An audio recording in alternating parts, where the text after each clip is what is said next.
2021 Netflix പുറത്തിറക്കിയ മികച്ച Korean സീരീസിലെ ഒന്നായിരുന്നു സ്ക്വിഡ് ഗെയിം. സാമ്പത്തികമായി ബുദ്ധിമുട്ടുള്ള ഏകദേശം 456 പേര് പങ്കെടുത്ത ഒരു ഗെയിം. ആ ഗെയിമിൽ വിജയിച്ചു കഴിഞ്ഞാൽ കിട്ടുന്നത് 45.6 ബില്യൺ വോൺ ആണ്. എന്നാൽ ഈ ഗെയിമിൽ അത്ര പെട്ടെന്നൊന്നും ആർക്കും വിജയിക്കാൻ സാധിക്കില്ല. ഇന്ന് നമ്മൾ സ്ക്വിഡ് ഗെയിമിലെ എല്ലാ എപ്പിസോഡും എക്സ്പ്ലെയിൻ ചെയ്യാൻ പോവുകയാണ്. വീഡിയോയിലേക്ക് കടക്കുന്നതിന് മുമ്പ് നിങ്ങൾക്ക് സ്ക്വിഡ് ഗെയിം 1 ആണോ അതോ 2 ആണോ കൂടുതൽ ഇഷ്ടപ്പെട്ടത് എന്ന് കമന്റ് ചെയ്യുക. എപ്പിസോഡ് 1ന്റെ തുടക്കത്തിൽ നമ്മളെ ജിഹുനെയാണ് കാണിക്കുന്നത്. ജിഹുൻ ഒരു എയർപോർട്ടിലൂടെ നടന്നു വരുന്നതാണ് നമ്മളെ കാണിക്കുന്നത്. ഈ സമയത്ത് അയാൾക്ക് ഒരു കോള് വരുന്നു. ഈ കോള് സ്ക്വിഡ് ഗെയിമിന്റെ ആളുകളിൽ നിന്നായിരുന്നു. സ്ക്വിഡ് ഗെയിമിന്റെ ഓർഗനൈസേഴ്സ് അയാളോട് തന്റെ മകളുടെ ഒപ്പം തിരികെ പോകാനായി ആവശ്യപ്പെടും. സ്ക്വിഡ് ഗെയിമിന്റെ ഓർഗനൈസേഴ്സ് ഇക്കാര്യങ്ങളൊക്കെ വിളിച്ച് ജിഹുനോട് പറയുമെങ്കിലും അയാൾ അത് കേൾക്കാൻ തയ്യാറാകില്ല. പകരം ഈ സ്ക്വിഡ് ഗെയിമിന്റെ പുറകിൽ ആരാണ്, ഇതിന്റെ പുറകിൽ എന്താണ് എന്നുള്ള കാര്യങ്ങൾ കൂടുതലായി അറിയാനായിട്ട് ശ്രമിക്കും. സ്റ്റോറിലെത്തിയ ജിഹുൻ ഒരു നൈഫ് വാങ്ങുന്നതാണ് പിന്നെ നമ്മളെ കാണിക്കുന്നത്. സ്ക്വിഡ് ഗെയിമിന്റെ ഓർഗനൈസേഴ്സ് അയാളുടെ ശരീരത്ത് എവിടെ ഒരു ചിപ്പ് വെച്ചിട്ടുണ്ട്. അത് കാരണമാണ് അയാളുള്ള ലൊക്കേഷനൊക്കെ അവർക്ക് ട്രാക്ക് ചെയ്യാൻ സാധിച്ചത്. ഇത് മനസ്സിലാക്കിയ ജിഹുൻ വാഷ്റൂമിൽ പോയി തന്റെ ബോഡിയെല്ലാം ചെക്ക് ചെയ്ത് നോക്കും. ഇന്നരം തന്റെ ചെവിയുടെ പുറകിലായിട്ട് എന്തോ തടയുന്നത് പോലെ ജിഹുന് തോന്നും. അത് തൊട്ടു നോക്കുമ്പോൾ ഒരു ചിപ്പാണെന്നുള്ള കാര്യവും ജിഹുന് മനസ്സിലാകും. സ്ക്വിഡ് ഗെയിം ഓർഗനൈസേഴ്സ് തന്റെ ബോഡിയിൽ ഇൻസ്റ്റാൾ ചെയ്ത ഒരു ലൊക്കേഷൻ ട്രാക്കർ ആണെന്ന് മനസ്സിലാക്കിയ ജിഹുൻ സ്റ്റോറിൽ നിന്ന് വാങ്ങിച്ച ബ്ലേഡ് എടുത്ത് ആ ചിപ്പ് കട്ട് ചെയ്ത് മാറ്റും. പിന്നീട് അടുത്ത സീനിൽ ഹോസ്പിറ്റലിൽ കിടക്കുന്ന ജുൻഹോയെയാണ് നമ്മളെ കാണിക്കുന്നത്. കഴിഞ്ഞ സീസൺ കണ്ടവർക്ക് അറിയാം, ലാസ്റ്റ് ആയപ്പോഴേക്കും ജുൻഹോയെ ഹ്വാങ് ഇൻഹോ അല്ലെങ്കിൽ ഫ്രണ്ട് മാൻ പറഞ്ഞ ക്യാരക്ടർ ഷൂട്ട് ചെയ്ത കാര്യം. ആ ഒരു ഇൻസിഡന്റിൽ നിന്ന് ജുൻഹോ എങ്ങനെയൊക്കെ ഇപ്പൊ ജീവനോട് തിരിച്ചു വന്നിരിക്കുകയാണ്. പിന്നീട് 2 വർഷങ്ങൾക്ക് ശേഷമുള്ള രംഗങ്ങളാണ് നമ്മളെ കാണിക്കുന്നത്. ജുൻഹോ ഈ ഒരു സംഭവങ്ങൾക്കെല്ലാം ശേഷം, അതായത് 2 വർഷത്തിന് ശേഷം ഇപ്പോൾ ഒരു ട്രാഫിക് പോലീസ് ഓഫീസർ ആയിരിക്കുകയാണ്. ഹെൽമെറ്റ് ഇല്ലാതെ റോഡിലൂടെ വണ്ടി ഓടിക്കുന്നവർക്കൊക്കെ ഫൈൻ അടിച്ചു കൊടുക്കുന്നതാണ് ഇപ്പോൾ ജുൻഹോയുടെ ജോലി. പിന്നീട് ജുൻഹോ തന്റെ സീനിയർ ഓഫീസറിനെ കാണുന്നതാണ് നമ്മളെ കാണിക്കുന്നത്. ജുൻഹോ ആ ഒരു സ്ക്വിഡ് ഗെയിമിനെ പറ്റിയുള്ള കാര്യങ്ങൾ എല്ലാവരോടും പറയാൻ ശ്രമിച്ചിട്ടുണ്ടായിരുന്നു. അതിന്റെ തെളിവുകളായിട്ട് ജുൻഹോയുടെ കയ്യിൽ കുറച്ച് ഫോട്ടോസും ഉണ്ടായിരുന്നു. എന്നാൽ ജുൻഹോ ലാസ്റ്റ് വെടിയേറ്റ് വീഴുന്ന സമയത്ത് ഒരു കടലിലേക്കാണ് വീണത്. ഈ സമയം ജുൻഹോയുടെ കയ്യിലുണ്ടായിരുന്ന ഫോണും അതിലുണ്ടായിരുന്ന ഫോട്ടോസും എല്ലാം നഷ്ടമാകും. പിന്നീട് ജുൻഹ കോമയിലേക്ക് എത്തുകയും എന്നാൽ കോമയിൽ കിടന്നപ്പോൾ പോലും ഈ ഒരു കാര്യങ്ങളെ പറ്റി എല്ലാവരോടും പറയാൻ ശ്രമിക്കുകയും ചെയ്തിട്ടുണ്ടായിരുന്നു. പക്ഷെ തെളിവുകളൊന്നും ഇല്ലാത്ത കാരണത്താൽ ആർക്കും തന്നെ ജുൻഹോ പറയുന്നത് ഒട്ടും വിശ്വസിക്കാൻ പറ്റുന്നുണ്ടായിരുന്നില്ല. സീനിയർ ഓഫീസർ ജുൻഹോയോട് ചോദിക്കുന്നുണ്ട്, നിന്നെ അവസാനമായി ആ ഷൂട്ട് ചെയ്ത ആൾ ആരാണെന്നോ അയാളുടെ മുഖം എങ്ങനെയായിരിക്കുന്നതെന്നോ എന്തെങ്കിലും കാര്യങ്ങൾ നിനക്ക് ഓർമ്മയുണ്ടോ എന്ന്. ഈ സമയത്ത് ജുൻഹോ തനിക്കൊന്നും ഓർമ്മയില്ല എന്നുള്ള രീതിയിൽ ഇരിക്കുമെങ്കിലും ശരിക്കും ജുൻഹോയ്ക്ക് അത് ആരാണെന്ന് കൃത്യമായിട്ട് ഓർമ്മയുണ്ട്.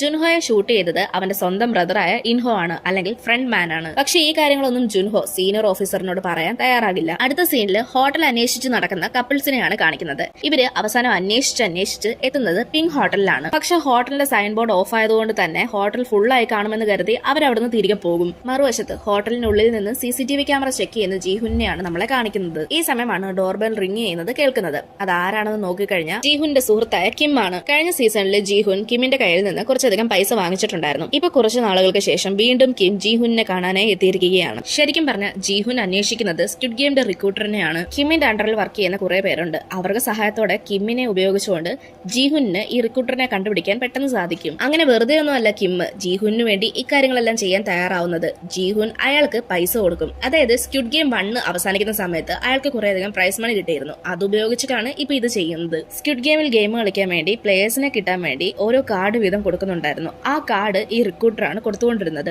അങ്ങനെ ഇപ്പോഴും ആ ഒരു ഗെയിം നടക്കുന്നുണ്ട് എങ്കിൽ കാർഡ് കൊടുക്കാൻ വേണ്ടി എന്തായാലും റിക്രൂട്ടർ വീണ്ടും തിരിച്ചു വരും. അതൊരു അവസരമാക്കി എടുത്തുകൊണ്ട് റിക്രൂട്ടറിനെ കണ്ടെത്താൻ സാധിക്കുമെന്നും ജിഹുൻ പറയും. ഇപ്പോഴും സ്ക്വിഡ് ഗെയിം നടക്കുന്നുണ്ട് എങ്കിൽ ഈ മാസം എന്തായാലും കാർഡ് കൊടുക്കാനായിട്ട് റിക്രൂട്ടർ വരും. കിമ്മും അയാളുടെ ആളുകളും ഈ കാര്യങ്ങൾ ഏറ്റെടുക്കും. മറുവശത്ത് ജൂൻഹോയാണ് കാണിക്കുന്നത്. 2 വർഷം കൊണ്ട് ജൂൻഹോ ഇപ്പോഴും ആ ഒരു ഐലൻഡ് തപ്പി നടക്കുകയാണ്. മിക്ക ആഴ്ചകളിലും ജൂൻഹോ അവിടെയുള്ള ഒരു ബോട്ട്മാന്റെ കൂടെയാണ് ഐലൻഡുകൾ തപ്പി പോകുന്നത്. മിക്ക ഐലൻഡുകളും ജൂൻഹോ കണ്ടെത്താൻ ശ്രമിച്ചിട്ടുമുണ്ട്. ഈ ബോട്ടിലുള്ള വ്യക്തിയാണ് ജൂൻഹോ അന്ന് വെള്ളത്തിൽ വീണ സമയത്ത് രക്ഷിച്ചുകൊണ്ട് അവനെ ഹോസ്പിറ്റലിൽ കൊണ്ടുപോയത്. അയാളെ നമുക്ക് ബോട്ട്മാൻ എന്ന് തന്നെ വിളിക്കാം. അയാള് ജൂൻഹോയോട് പറയുന്നുണ്ട്, ഈ പ്രദേശത്ത് തന്നെ ഏകദേശം 100ഓളം ഐലൻഡുകൾ വരുന്നുണ്ട്, അതായത് 100ഓളം ദ്വീപുകൾ വരുന്നുണ്ട്. പക്ഷേ എല്ലാ ദ്വീപിൽ പോയി ഇറങ്ങുക എന്ന് പറയുന്നത് അത്ര എളുപ്പമുള്ള കാര്യമല്ല. ശരിക്കും പറഞ്ഞാൽ ജൂൻഹോ ഇങ്ങനെ ചെയ്യുന്നത് എന്തിനെന്നാൽ ഇതിലെ ഏത് ദ്വീപിലാണ് സ്ക്വിഡ് ഗെയിം നടക്കുന്നത് എന്നറിയാൻ വേണ്ടിയിട്ടാണ്. ആ ബോട്ട്മാൻ അവിടെ ഏകദേശം 100ഓളം ഐലൻഡുകൾ ഉണ്ടെന്ന് പറയുമ്പോൾ ജൂൻഹോയ്ക്ക് തന്റെ പ്രതീക്ഷയെല്ലാം നഷ്ടപ്പെടും. അടുത്ത സീനിൽ നമ്മളെ കിമ്മിനെയാണ് കാണിക്കുന്നത്. കിം തന്റെ ആളുകൾക്ക് ആ റിക്രൂട്ടർ എങ്ങനെയായിരിക്കും ഉണ്ടാവുക, അയാളുടെ വേഷം എന്തായിരിക്കും, അയാൾ എങ്ങനെയായിരിക്കും വരുന്നത്, ഗെറ്റപ്പ്, അയാളുടെ കയ്യിൽ എന്തെല്ലാം കാണും എന്നുള്ള കാര്യങ്ങളൊക്കെ ഡീറ്റെയിൽ ആയിട്ട് പറഞ്ഞു കൊടുക്കുകയാണ്.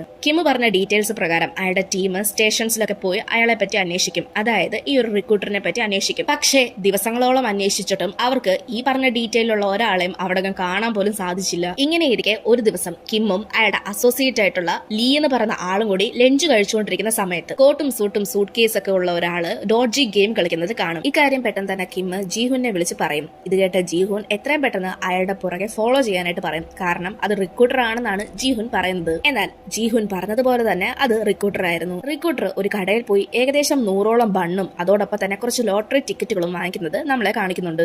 പിന്നീട് ഈ റിക്രൂട്ടർ അവിടുന്ന് നേരെ പോകുന്നത് ഒരു പാർക്കിലേക്കാണ്. അവിടെ ഈ വീടൊന്നും ഇല്ലാത്ത സാധാരണ ഹോംലെസ് ആയിട്ടുള്ള ആളുകൾ കാണുമല്ലോ, അവരുടെ അടുത്തേക്കാണ് ഈ ഒരു ബണ്ണും ടിക്കറ്റും കൊണ്ട് റിക്രൂട്ടർ പോകുന്നത്. ശേഷം ഈ ആളുകളുടെ അടുത്ത് നിങ്ങൾക്ക് ബ്രെഡ് വേണോ അതോ ഈ ടിക്കറ്റ് വേണോ എന്ന് ചോദിക്കും. മിക്ക ആളുകളും സ്വാർത്ഥത കൊണ്ട് ആദ്യം ആ ടിക്കറ്റ് ആണ് എടുക്കുന്നത്. കാരണം എങ്ങാണോ ഒരു ലോട്ടറി അടിച്ചാലോ എന്ന മട്ടിലാണ് അവരത് എടുക്കുന്നത്. പക്ഷേ ടിക്കറ്റ് എടുത്ത ആരും ഇന്ന് വരെ ജയിച്ചിട്ടില്ല എന്നുള്ളത് മറ്റൊരു സത്യം. ഇക്കാര്യങ്ങളൊക്കെ കിമ്മും ലീ എന്ന് പറഞ്ഞ ആളും ശ്രദ്ധിക്കുന്നുണ്ടായിരുന്നു. പിന്നീട് നമ്മളെ കാണിക്കുന്നത് ഈ റിക്രൂട്ടർ കയ്യിലുണ്ടായിരുന്ന ബണ്ണെല്ലാം തറയിലേക്ക് ഇട്ട് ദേഷ്യപ്പെട്ട് അതിന്റെ മുകളിൽ കയറുന്ന ചവിട്ടി തേക്കുന്നതാണ്. അതിന് കാരണം എന്തെന്നാൽ മിക്ക ആളുകളും ബണ്ണ് വാങ്ങാതെ ടിക്കറ്റ് ആണ് എടുത്തിട്ടുണ്ടായിരുന്നത്. അത് കാരണം ഈ ബണ്ണ് മുഴുവൻ വേസ്റ്റ് ആയി പോയി. പിന്നീട് ഈ റിക്രൂട്ടർ അവിടെ ഉണ്ടായിരുന്ന ഒരു ടാക്സിയിൽ കയറി പോകും. ഇത് കാണുന്ന കിമ്മും ലീയും മറ്റൊരു ടാക്സി പിടിച്ച് ആ ടാക്സിക്ക് പുറകിൽ പോകും. അതായത് റിക്രൂട്ടറുള്ള ആ ടാക്സിക്ക് പുറകിൽ. ശേഷം കിം ഇക്കാര്യങ്ങളൊക്കെ ജീഹുനോട് പറയും. ജീഹുനും ഇവരെ ഫോളോ ചെയ്ത് വരാൻ ശ്രമിക്കുന്നുണ്ട്. അങ്ങനെ ജീഹുൻ അപ്ഡേഷൻ പ്രകാരം അവരുള്ള ലൊക്കേഷനിലേക്ക് പോകാൻ ശ്രമിക്കുകയാണ്. പക്ഷെ ഓവർ സ്പീഡ് കാരണം ട്രാഫിക് പോലീസായ ജുൻഹോ അയാളെ സ്റ്റോപ്പ് ചെയ്യും. ഓവർ സ്പീഡിന് വണ്ടി ഓടിച്ചതിന് ജുൻഹോ തന്റെ കൂടെയുള്ള മറ്റൊരു ഓഫീസറിനെയാണ് ഫൈൻ അടിക്കാനായിട്ട് പറഞ്ഞു വിടുന്നത്. അങ്ങനെ ഓഫീസർ ജീഹുന്റെ വണ്ടിയുടെ അടുത്ത് പോയി അയാൾക്ക് ഫൈൻ കൊടുക്കും. പക്ഷേ ഫൈൻ കൊടുക്കുന്ന സമയത്ത് ആ വണ്ടിക്കുള്ളിൽ കുറെ അധികം ഫോണും അതുപോലെ ടാബ്ലറ്റ്സ് ഒക്കെ കാണും. ഇക്കാര്യം ആ ഓഫീസർ ജുൻഹോയോടും പറയും. ഇത് കേട്ട് സംശയം വന്ന ജുൻഹോ ഫൈനകത്ത് അയാളുടെ പേരെന്താണെന്ന് നോക്കും.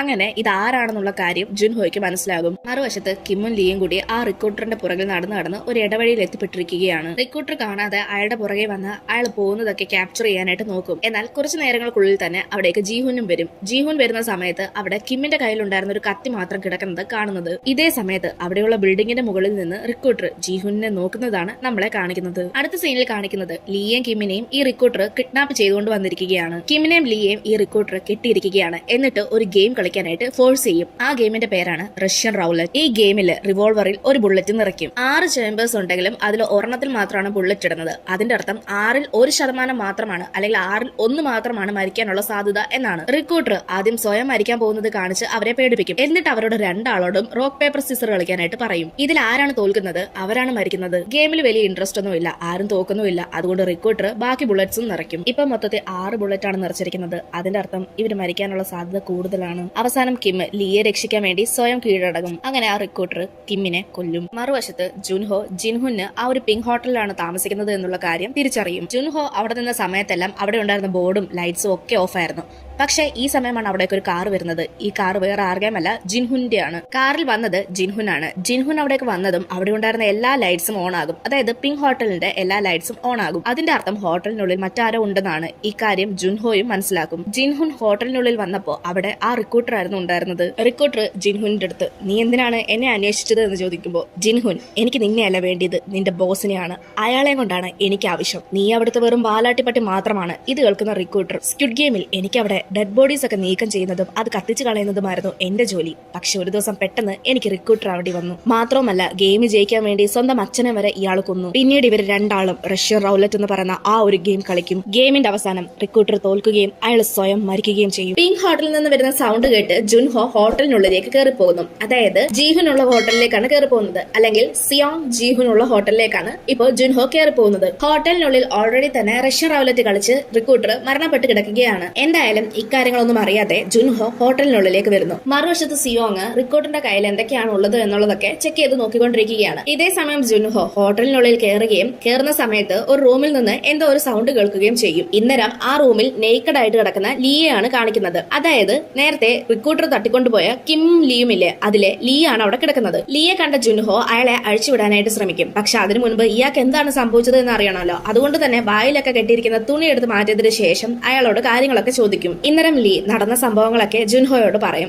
അതായത് താനും തന്റെ കൂടെയുള്ള കിം എന്ന് പറയുന്ന ആളും റിക്രൂട്ടറിനെ അന്വേഷിച്ച് അയാളുടെ പുറകെ പോയ സമയത്ത് റിക്രൂട്ടർ അവരെ വന്ന് അറ്റാക്ക് ചെയ്യുകയും പിന്നെ അവിടെ നിന്ന് ബലമായി തങ്ങളെ തട്ടിക്കൊണ്ടു പോവുകയും ശേഷം റഷ്യൻ റൗലറ്റ് എന്ന് പറയുന്ന ഒരു ഗെയിം കളിക്കാൻ ഇടയാവുകയും ചെയ്യും. ആ ഗെയിമിന്റെ ഭാഗമായിട്ട് തന്റെ കൂടെ ഉണ്ടായിരുന്ന കിമ്മിനെ ഈ ഒരു റിക്രൂട്ടർ കൊല്ലുകയും ചെയ്തു എന്ന് ലീ ജുൻഹോയോട് പറയും. ഒരു വശത്ത് ഇതൊക്കെ നടന്നുകൊണ്ടിരിക്കുന്ന സമയത്ത് മറുവശത്ത് സിയോങ് ഇപ്പൊ റിക്രൂട്ടറിന്റെ കൂടെയാണ് ഉള്ളത് എന്ന് നമ്മൾ പറഞ്ഞിട്ടുണ്ടായിരുന്നല്ലോ. സിയോങ്ങിന് റിക്രൂട്ടറിന്റെ പോക്കറ്റിൽ നിന്ന് ഒരു ക്ലബിലേക്കുള്ള ഇൻവിറ്റേഷൻ കാർഡ് കിട്ടും. സിയോങ് ഈ ഒരു ഇൻവിറ്റേഷൻ കാർഡ് നോക്കിക്കൊണ്ടിരിക്കുന്ന അതേ സമയം തന്നെ അവിടേക്ക് ജുൻഹോ വരും. ജുൻഹോ സിയോങ്ങിനെ ഷൂട്ട് ചെയ്യാൻ തയ്യാറായി നിൽക്കുകയാണ്. എന്തോ സിയോങ് ആണ് റിക്രൂട്ടറിനെ കൊന്നത് എന്നുള്ള രീതിയിലാണ് ജുൻഹോ അവിടെ നിൽക്കുന്നത്. എന്നാൽ കൃത്യസമയത്ത് അവിടേക്ക് ലീ വരികയും ലീ ജുൻഹോയുടെ തലക്കിട്ട് ഒരു അടി കൊടുക്കുകയും ചെയ്യും. പക്ഷെ താൻ പോലും അറിയാതെ തന്റെ ഹോട്ടലിനുള്ളിൽ ഇത് ഏതവനാടാ കയറിയത് എന്ന മട്ടില് സിയോങ് ലീയെ ഷൂട്ട് ചെയ്യാൻ നോക്കും. പക്ഷെ ഇതേ സമയം സിയോങ്ങിന്റെ അടുത്ത് ലീ എല്ലാ കാര്യങ്ങളും പറയും. അടുത്ത സീനില് നമ്മളെ നോയൽ എന്ന് പറയുന്ന ഒരു പെണ്ണിനെയാണ് കാണിക്കുന്നത്. ഇവള് ഒരു വണ്ടിയിൽ കിടന്ന് ഉറങ്ങിക്കൊണ്ടിരിക്കുന്ന സമയത്ത് ഒരു സെക്യൂരിറ്റി വന്ന് അവളെ ടോർച്ച് അടിച്ച് വിളിച്ച് എഴുന്നേൽപ്പിക്കുകയാണ്. ശേഷം നോയൽ അവിടെ നിന്ന് എഴുന്നേറ്റ് പോകുന്നതും നമ്മളെ കാണിക്കുന്നുണ്ട്. നോയൽ ഉള്ളത് നോർത്ത് കൊറിയയിലാണ്. അവൾക്ക് സൗത്ത് കൊറിയയിലേക്ക് വരണമെന്ന് നല്ല ആഗ്രഹമുണ്ട്. പക്ഷെ അവൾ ഇപ്പോഴും അവിടെ നിൽക്കാൻ കാരണം അവളുടെ മകളാണ്. അവളുടെ മകളെ കാണാതായിട്ട് കുറെ നാളായിരിക്കുകയാണ്. അത് എവിടെ പോയെന്നോ എവിടെയാണെന്നോ എന്നുള്ള ഒരു കാര്യങ്ങളും നോയലിന് അറിയില്ല. അതിനെ അന്വേഷിച്ചാണ് അവൾ ഇപ്പോഴും അവിടെ തന്നെ ഉള്ളത്.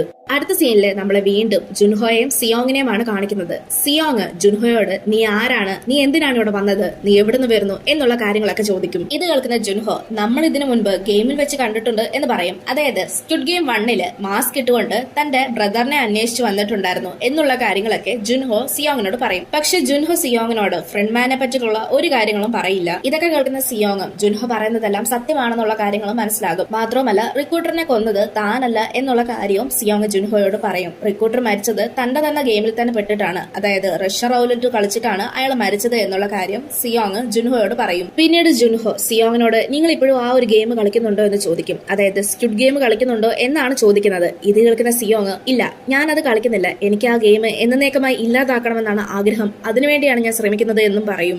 സിയോങ്ങിന് ഈ ഒരു കാര്യം ഒറ്റയ്ക്ക് ചെയ്യണമെന്നായിരുന്നു ആഗ്രഹം. ഒരു പോലീസ് ഓഫീസറിനെ ഇതിന്റെ ഇടയിൽ കൊണ്ടുവരണമെന്ന് ഒട്ടും തന്നെ ആഗ്രഹമില്ല. അതിനെ തുടർന്ന് സിയോങ് ജുൻഹോയോട് നിനക്ക് എന്നെ സഹായിക്കണം, അല്ലെങ്കിൽ എന്റെ ടീമിൽ ചേരണമെന്നുണ്ടെങ്കിൽ നിന്റെ ജോലി നീ ഉപേക്ഷിക്കണമെന്ന് പറയും. പിന്നീട് സിയോങ് ലീയെയും ജുൻഹോയെയും കൊണ്ട് ഒരു റൂമിലേക്കാണ് പോകുന്നത്. അവിടെ ബെഡ് പോലെ ഒരു കെട്ടുകണക്കിന് പൈസ അടുക്കി അടുക്കി വെച്ചിരിക്കുകയാണ്. അത് മാത്രമല്ല കുറെ അധികം ഗണ്ണും അവിടെ അടുക്കി വെച്ചിട്ടുണ്ട്. ഈ ഗണ്ണെല്ലാം ഏകദേശം 2 വർഷം കൊണ്ട് കളക്ട് ചെയ്തതാണ്. അതും സ്ക്വിഡ് ഗെയിമിന്റെ ഈ ഒരു ഓർഗനൈസേഴ്സിനെ ഇല്ലാതാക്കാൻ വേണ്ടി, അല്ലെങ്കിൽ സ്ക്വിഡ് ഗെയിമിനെ തന്നെ ഇല്ലാതാക്കാൻ വേണ്ടിയിട്ടാണ് ഇതെല്ലാം ചെയ്തേക്കുന്നത്. പിന്നീട് അടുത്ത സീനില് നമ്മളെ അമ്യൂസ്മെന്റ് പാർക്കാണ് കാണിക്കുന്നത്.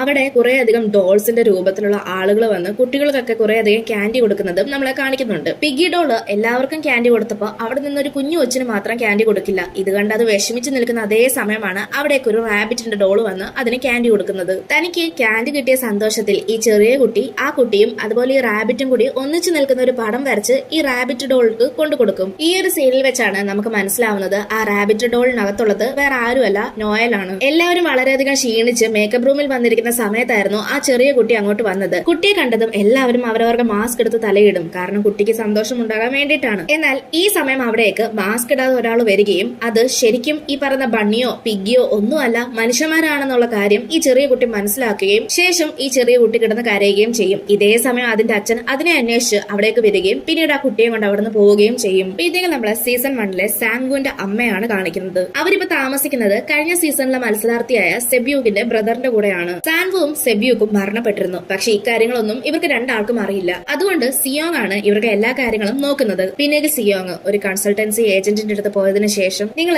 സെബ്യൂക്കിന്റെ അമ്മയെ കണ്ടുപിടിക്കാൻ എന്നെ സഹായിക്കണം, ഇനി അഥവാ നിങ്ങൾക്ക് എന്നെ വിളിച്ചൊക്കെ കിട്ടിയില്ല എങ്കിൽ ഈ അഡ്രസ്സിൽ കോൺടാക്ട് ചെയ്താൽ മതി എന്ന് പറഞ്ഞിട്ട് സെബ്യൂക്കിന്റെ ബ്രദറിന്റെ അഡ്രസ്സ് കൊടുക്കും. ശേഷം സിയോങ് അവിടുന്ന് പോവുകയും സിയോങ്ങിന്റെ തൊട്ട് പുറകിലെ നോയൽ അവിടെ വരികയും ചെയ്യും. നോയൽ അവിടെ വന്ന് തന്റെ മകളെ കാണാനില്ലെന്നും അവളെ കണ്ടുപിടിക്കാൻ സഹായിക്കണമെന്നും എല്ലാം പറഞ്ഞ് ഏജന്റിന്റെ അടുത്ത് സഹായം ചോദിക്കും. ഈ ഒരു സീനിൽ വെച്ചാണ് നമുക്ക് മനസ്സിലാവുന്നത്, അതായത് നോയലിന്റെ ഹസ്ബൻഡ് നോർത്ത് കൊറിയയിൽ വെച്ചിട്ട് ഒരാളെ കൊന്നിട്ടുണ്ടായിരുന്നു. സോ അത് കാരണം ചിലപ്പോൾ കുട്ടിയെ അവർ തന്നെ ആയിരിക്കും തട്ടിക്കൊണ്ട് പോയി കൊന്നത് എന്ന് ഈ ഒരു ഏജന്റ് പറയുന്നു. എന്തായാലും കൃത്യമായ ഒരു അന്വേഷണവും ഇല്ലാതെ തന്റെ മകൾ മരണപ്പെട്ടു എന്ന് വിശ്വസിക്കാൻ നോയലിന് തീരെ താല്പര്യം ഉണ്ടായിരുന്നില്ല. അതുകൊണ്ട് ഏജന്റുകാരന് നോയല് പണം കൊടുക്കും. പിന്നീട് നോയൽ വീണ്ടും അതേ കാറിൽ വന്ന് കിടക്കുകയാണ്. ശേഷം തന്റെ ഹസ്ബൻഡിന്റെയും അവളും കുഞ്ഞും ഒക്കെ ഉള്ള ഒരു ഫോട്ടോ നോക്കി കരയുകയാണ്. ഈ സമയത്താണ് കാറിന്റെ വിൻഡോയിൽ ആരും നോക്കി എന്ന് സൗണ്ട് കേൾക്കുന്നത്. എന്നത്തെ പോലെ ആ ഒരു സെക്യൂരിറ്റി ആയിരിക്കുമെന്ന് കരുതി വിൻഡോ ഓപ്പൺ ചെയ്ത് നോക്കുമ്പോൾ അത് സ്ക്വിഡ് ഗെയിമിലെ ഒരു മെമ്പറാണ്. അയാള് അവൾക്കൊരു കാർഡ് കൊടുത്തതിന് ശേഷം അവിടെ നിന്ന് പോകും. പിന്നീട് നമ്മളെ ജുൻഹോയാണ് കാണിക്കുന്നത്. ജുൻഹോ കുറച്ച് പൂവൊക്കെ ആയിട്ട് ഒരു സെമിത്തേരിയിലേക്ക് വന്നിരിക്കുകയാണ്. ജുൻഹോ ഇപ്പൊ വന്നിരിക്കുന്നത് ഫ്രണ്ട്മാന്റെ ഭാര്യയുടെ കല്ലറയുടെ അടുത്തേക്കാണ്. അയാളുടെ ഭാര്യ മരിച്ച ദിവസമായിരുന്നു അത്. അതുകൊണ്ട് ഫ്രണ്ട്മാൻ അയാളുടെ ഭാര്യയുടെ ഓർമ്മയ്ക്കായി അവിടേക്ക് വരുമെന്ന് പ്രതീക്ഷിച്ചാണ് ജുൻഹോ അവിടേക്ക് വന്നത്. എന്നാൽ ജുൻഹോയെ നിരാശപ്പെടുത്തിക്കൊണ്ട് അവൻ വിചാരിച്ചതുപോലെ ഒന്നും തന്നെ സംഭവിക്കില്ല. പിന്നീട് അന്ന് രാത്രി ജുൻഹോ തന്റെ അമ്മയുടെ ജുൻഹോയോടൊപ്പം ഇരുന്ന് ആഹാരം കഴിക്കുകയായിരുന്നു. ഈ സമയത്ത് ജുൻഹോയുടെ അമ്മ ഇൻഹോയെ പറ്റി സംസാരിക്കുന്നുണ്ട്. ഏകദേശം 2016 ഇൻഹോയെ കാണാതായത്. മകനെ കാണാതായതിന്റെ പരിഭവം ജുൻഹോയുടെ അടുത്ത് അമ്മ പറയുകയാണ്. അതോടൊപ്പം തന്നെ മരുമകൾ മരണപ്പെട്ടതിനെ പറ്റിയും പറയുന്നുണ്ട്. ഇതെല്ലാം ഓർത്ത് അവരിപ്പോ കരഞ്ഞുകൊണ്ടിരിക്കുന്ന സമയത്ത് ജുൻഹോ ഈ ഒരു ടോപ്പിക്കിൽ നിന്ന് മാറാൻ ശ്രമിക്കും. തന്റെ അമ്മ കരയുന്നത് കണ്ടു നിൽക്കാൻ ജുൻഹോയ്ക്ക് സാധിക്കുന്നുണ്ടായിരുന്നില്ല. അതുകൊണ്ടാണ് അവൻ ടോപ്പിക്കിൽ നിന്ന് മാറാൻ ശ്രമിച്ചത്. അടുത്ത സീനില് നമ്മളെ അമ്യൂസ്മെന്റ് പാർക്കാണ് കാണിക്കുന്നത്. അവിടേക്ക് നോയൽ വരികയും അവൾ തന്റെ ജോലി റിസൈൻ ചെയ്തിട്ട് വീണ്ടും സ്ക്വിഡ് ഗെയിമിലേക്ക് ജോയിൻ ആകും. അടുത്ത സീനില് അമ്യൂസ്മെന്റ് പാർക്കിൽ ഉണ്ടായിരുന്ന ആ ചെറിയ കുട്ടിയുടെ അച്ഛനെയാണ് കാണിക്കുന്നത്. ആ കുട്ടിയുടെ പേര് മയു എന്നാണ്. ആ കുട്ടിയുടെ അച്ഛൻ പെയിന്റിംഗ് ഒക്കെ ചെയ്ത് അതിലൂടെ കിട്ടുന്ന പൈസയിലൂടെയാണ് അവർ കഴിഞ്ഞു പോകുന്നത്. അത് മാത്രമല്ല ഈ മയു എന്ന് പറയുന്ന കുട്ടിക്ക് ക്യാൻസറും ഉണ്ട്. നോയല് തന്റെ ജോലിയെല്ലാം റിസൈൻ ചെയ്ത് ഇറങ്ങി വരുന്ന സമയത്ത് ആംബുലൻസിൽ പെട്ടെന്ന് അർജന്റായിട്ട് ഒരു കുട്ടിയെ കൊണ്ടുപോകുന്നത് കാണും. അത് വേറെ ആരുമല്ല, മയു ആണ്. നോയലും എത്രയും പെട്ടെന്ന് ആ കുട്ടി കിടക്കുന്ന ഹോസ്പിറ്റലിലേക്ക് പോകും. അവിടെ ഡോക്ടറും ആ കുട്ടിയുടെ അച്ഛനും കൂടി സംസാരിക്കുന്നത് കേൾക്കാൻ നമുക്ക് സാധിക്കും. ഡോക്ടർ മയുവിന്റെ അച്ഛനോട് ഓപ്പറേഷൻ എത്രയും പെട്ടെന്ന് ചെയ്യണം, ഓപ്പറേഷൻ നമുക്ക് നാളെ വേണേലും ചെയ്യാം, പക്ഷെ അതിന് നല്ല പൈസയാകും. എന്നാൽ അവരുടെ കയ്യിൽ അതിനുള്ള പൈസയും ഉണ്ടായിരുന്നില്ല. ഇതെല്ലാം നമ്മുടെ നോയലും കേൾക്കുന്നുണ്ടായിരുന്നു. മറുവശത്ത് സിയോങ് സ്ക്വിഡ് ഗെയിമിലേക്ക് പോകുന്നതിന് മുമ്പ് തന്റെ അണപ്പല്ല് പറിച്ച് അതിനുള്ളിൽ ഒരു GPS ഒക്കെ വെക്കുന്നതിന്റെ തിരക്കിലാണ്. പിന്നീട് ലീ ആണെങ്കിൽ കുറച്ച് ആളുകളെ ഒക്കെ ഹയർ ചെയ്തതിനു ശേഷം ആ ഒരു ക്ലബിലേക്ക് പോകാൻ വേണ്ടി തയ്യാറാവുകയാണ്. അതായത് നമ്മുടെ ഈ ഒരു റിക്രൂട്ടറിന്റെ പോക്കറ്റിൽ നിന്ന് ഒരു ക്ലബിന്റെ ഇൻവിറ്റേഷൻ കിട്ടിയിട്ടുണ്ടായിരുന്നല്ലോ. ആ ഒരു ക്ലബിലേക്ക് പോകാൻ വേണ്ടിയിട്ടാണ് ഇവർ ട്രെയിനിങ് ചെയ്യുന്നത്. കാരണം ആ ക്ലബിൽ ചിലപ്പോൾ സ്ക്വിഡ് ഗെയിമിന്റെ ആളുകളും ഉണ്ടാകും. ഈ സമയത്ത് സിയോങ് ഇവരോടൊക്കെ പറയുന്നുണ്ട്, എനിക്ക് എന്ത് വേണേലും സംഭവിക്കാം, പക്ഷെ നിങ്ങൾ അങ്ങനെ ആയിരിക്കരുത്. നിങ്ങൾ എന്ത് ചെയ്യുവാണെങ്കിലും മുൻകൂട്ടി ചിന്തിച്ചതിന് ശേഷം മാത്രമേ ചെയ്യാവൂ എന്നെല്ലാം പറയുന്നുണ്ട്. പിന്നീട് അടുത്ത സീനില് നോയല് സ്ക്വിഡ് ഗെയിമിന്റെ മെമ്പറിന്റെ കയ്യിൽ നിന്ന് കിട്ടിയ ആ ഒരു കാർഡിലുണ്ടായിരുന്ന നമ്പറിൽ കോൾ ചെയ്യുകയാണ്. കോൾ ചെയ്യുന്ന സമയത്ത്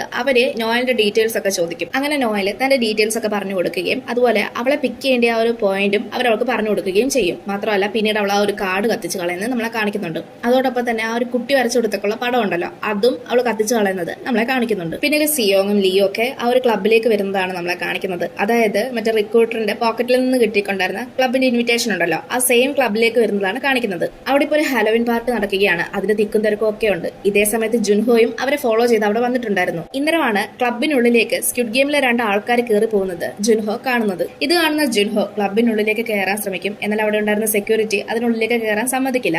പക്ഷെ ഗണ്ണ് കാണിക്കുന്ന സമയത്ത് അവരയാളെ കയറ്റിവിടും. മറുവശത്ത് സ്ക്വിഡ് ഗെയിമിലെ മെമ്പേഴ്സ് സിയോങ്ങിനെ അവിടെ നിന്ന് കൊണ്ടുപോവുകയാണ് ചെയ്യുന്നത്. സിയോങ്ങിന്റെ വായ്ക്കുള്ളിൽ ആ ഒരു GPS ഉണ്ടായതുകൊണ്ട് ജുൻഹോയ്ക്ക് ആ കൊണ്ടുപോകുന്ന ലൊക്കേഷൻ കറക്റ്റ് ആയിട്ട് അറിയാൻ സാധിക്കുകയും അയാൾ ബാക്കി പോലീസ് ഓഫീസേഴ്സിന് റിപ്പോർട്ട് ചെയ്യുകയും ചെയ്യും. പിന്നീട് സ്ക്വിഡ് ഗെയിമിലെ ഈ ഒരു മെമ്പേഴ്സ് സിയോങ്ങിനെ ഒരു കാറിനുള്ളിലേക്ക് കയറ്റും. കാറിനുള്ളിൽ ഒരു സ്പീക്കർ വഴി ഫ്രണ്ട്മാൻ സിയോങ്ങിനോട് സംസാരിക്കുന്നതാണ് നമ്മളെ കാണിക്കുന്നത്. സിയോങ് ഫ്രണ്ട്മാന്റെ അടുത്ത് നിങ്ങൾ ഈ ഗെയിം നിർത്തണം, നിങ്ങൾ പാവപ്പെട്ട ആളുകളുടെ ജീവൻ വെച്ചാണ് കളിക്കുന്നത് എന്നൊക്കെ പറയുമ്പോൾ ഫ്രണ്ട്മാൻ ഈ ഗെയിമിലേക്ക് വരുന്നത് ആർക്കും വേണ്ടാത്ത ആളുകളാണ്. അതായത് നമ്മൾ മാലിന്യം കൊണ്ട് തള്ളുന്നത് പോലെ അവരെ ആർക്കും വേണ്ടായിരിക്കും, അവർക്കും ആരുമില്ലായിരിക്കും.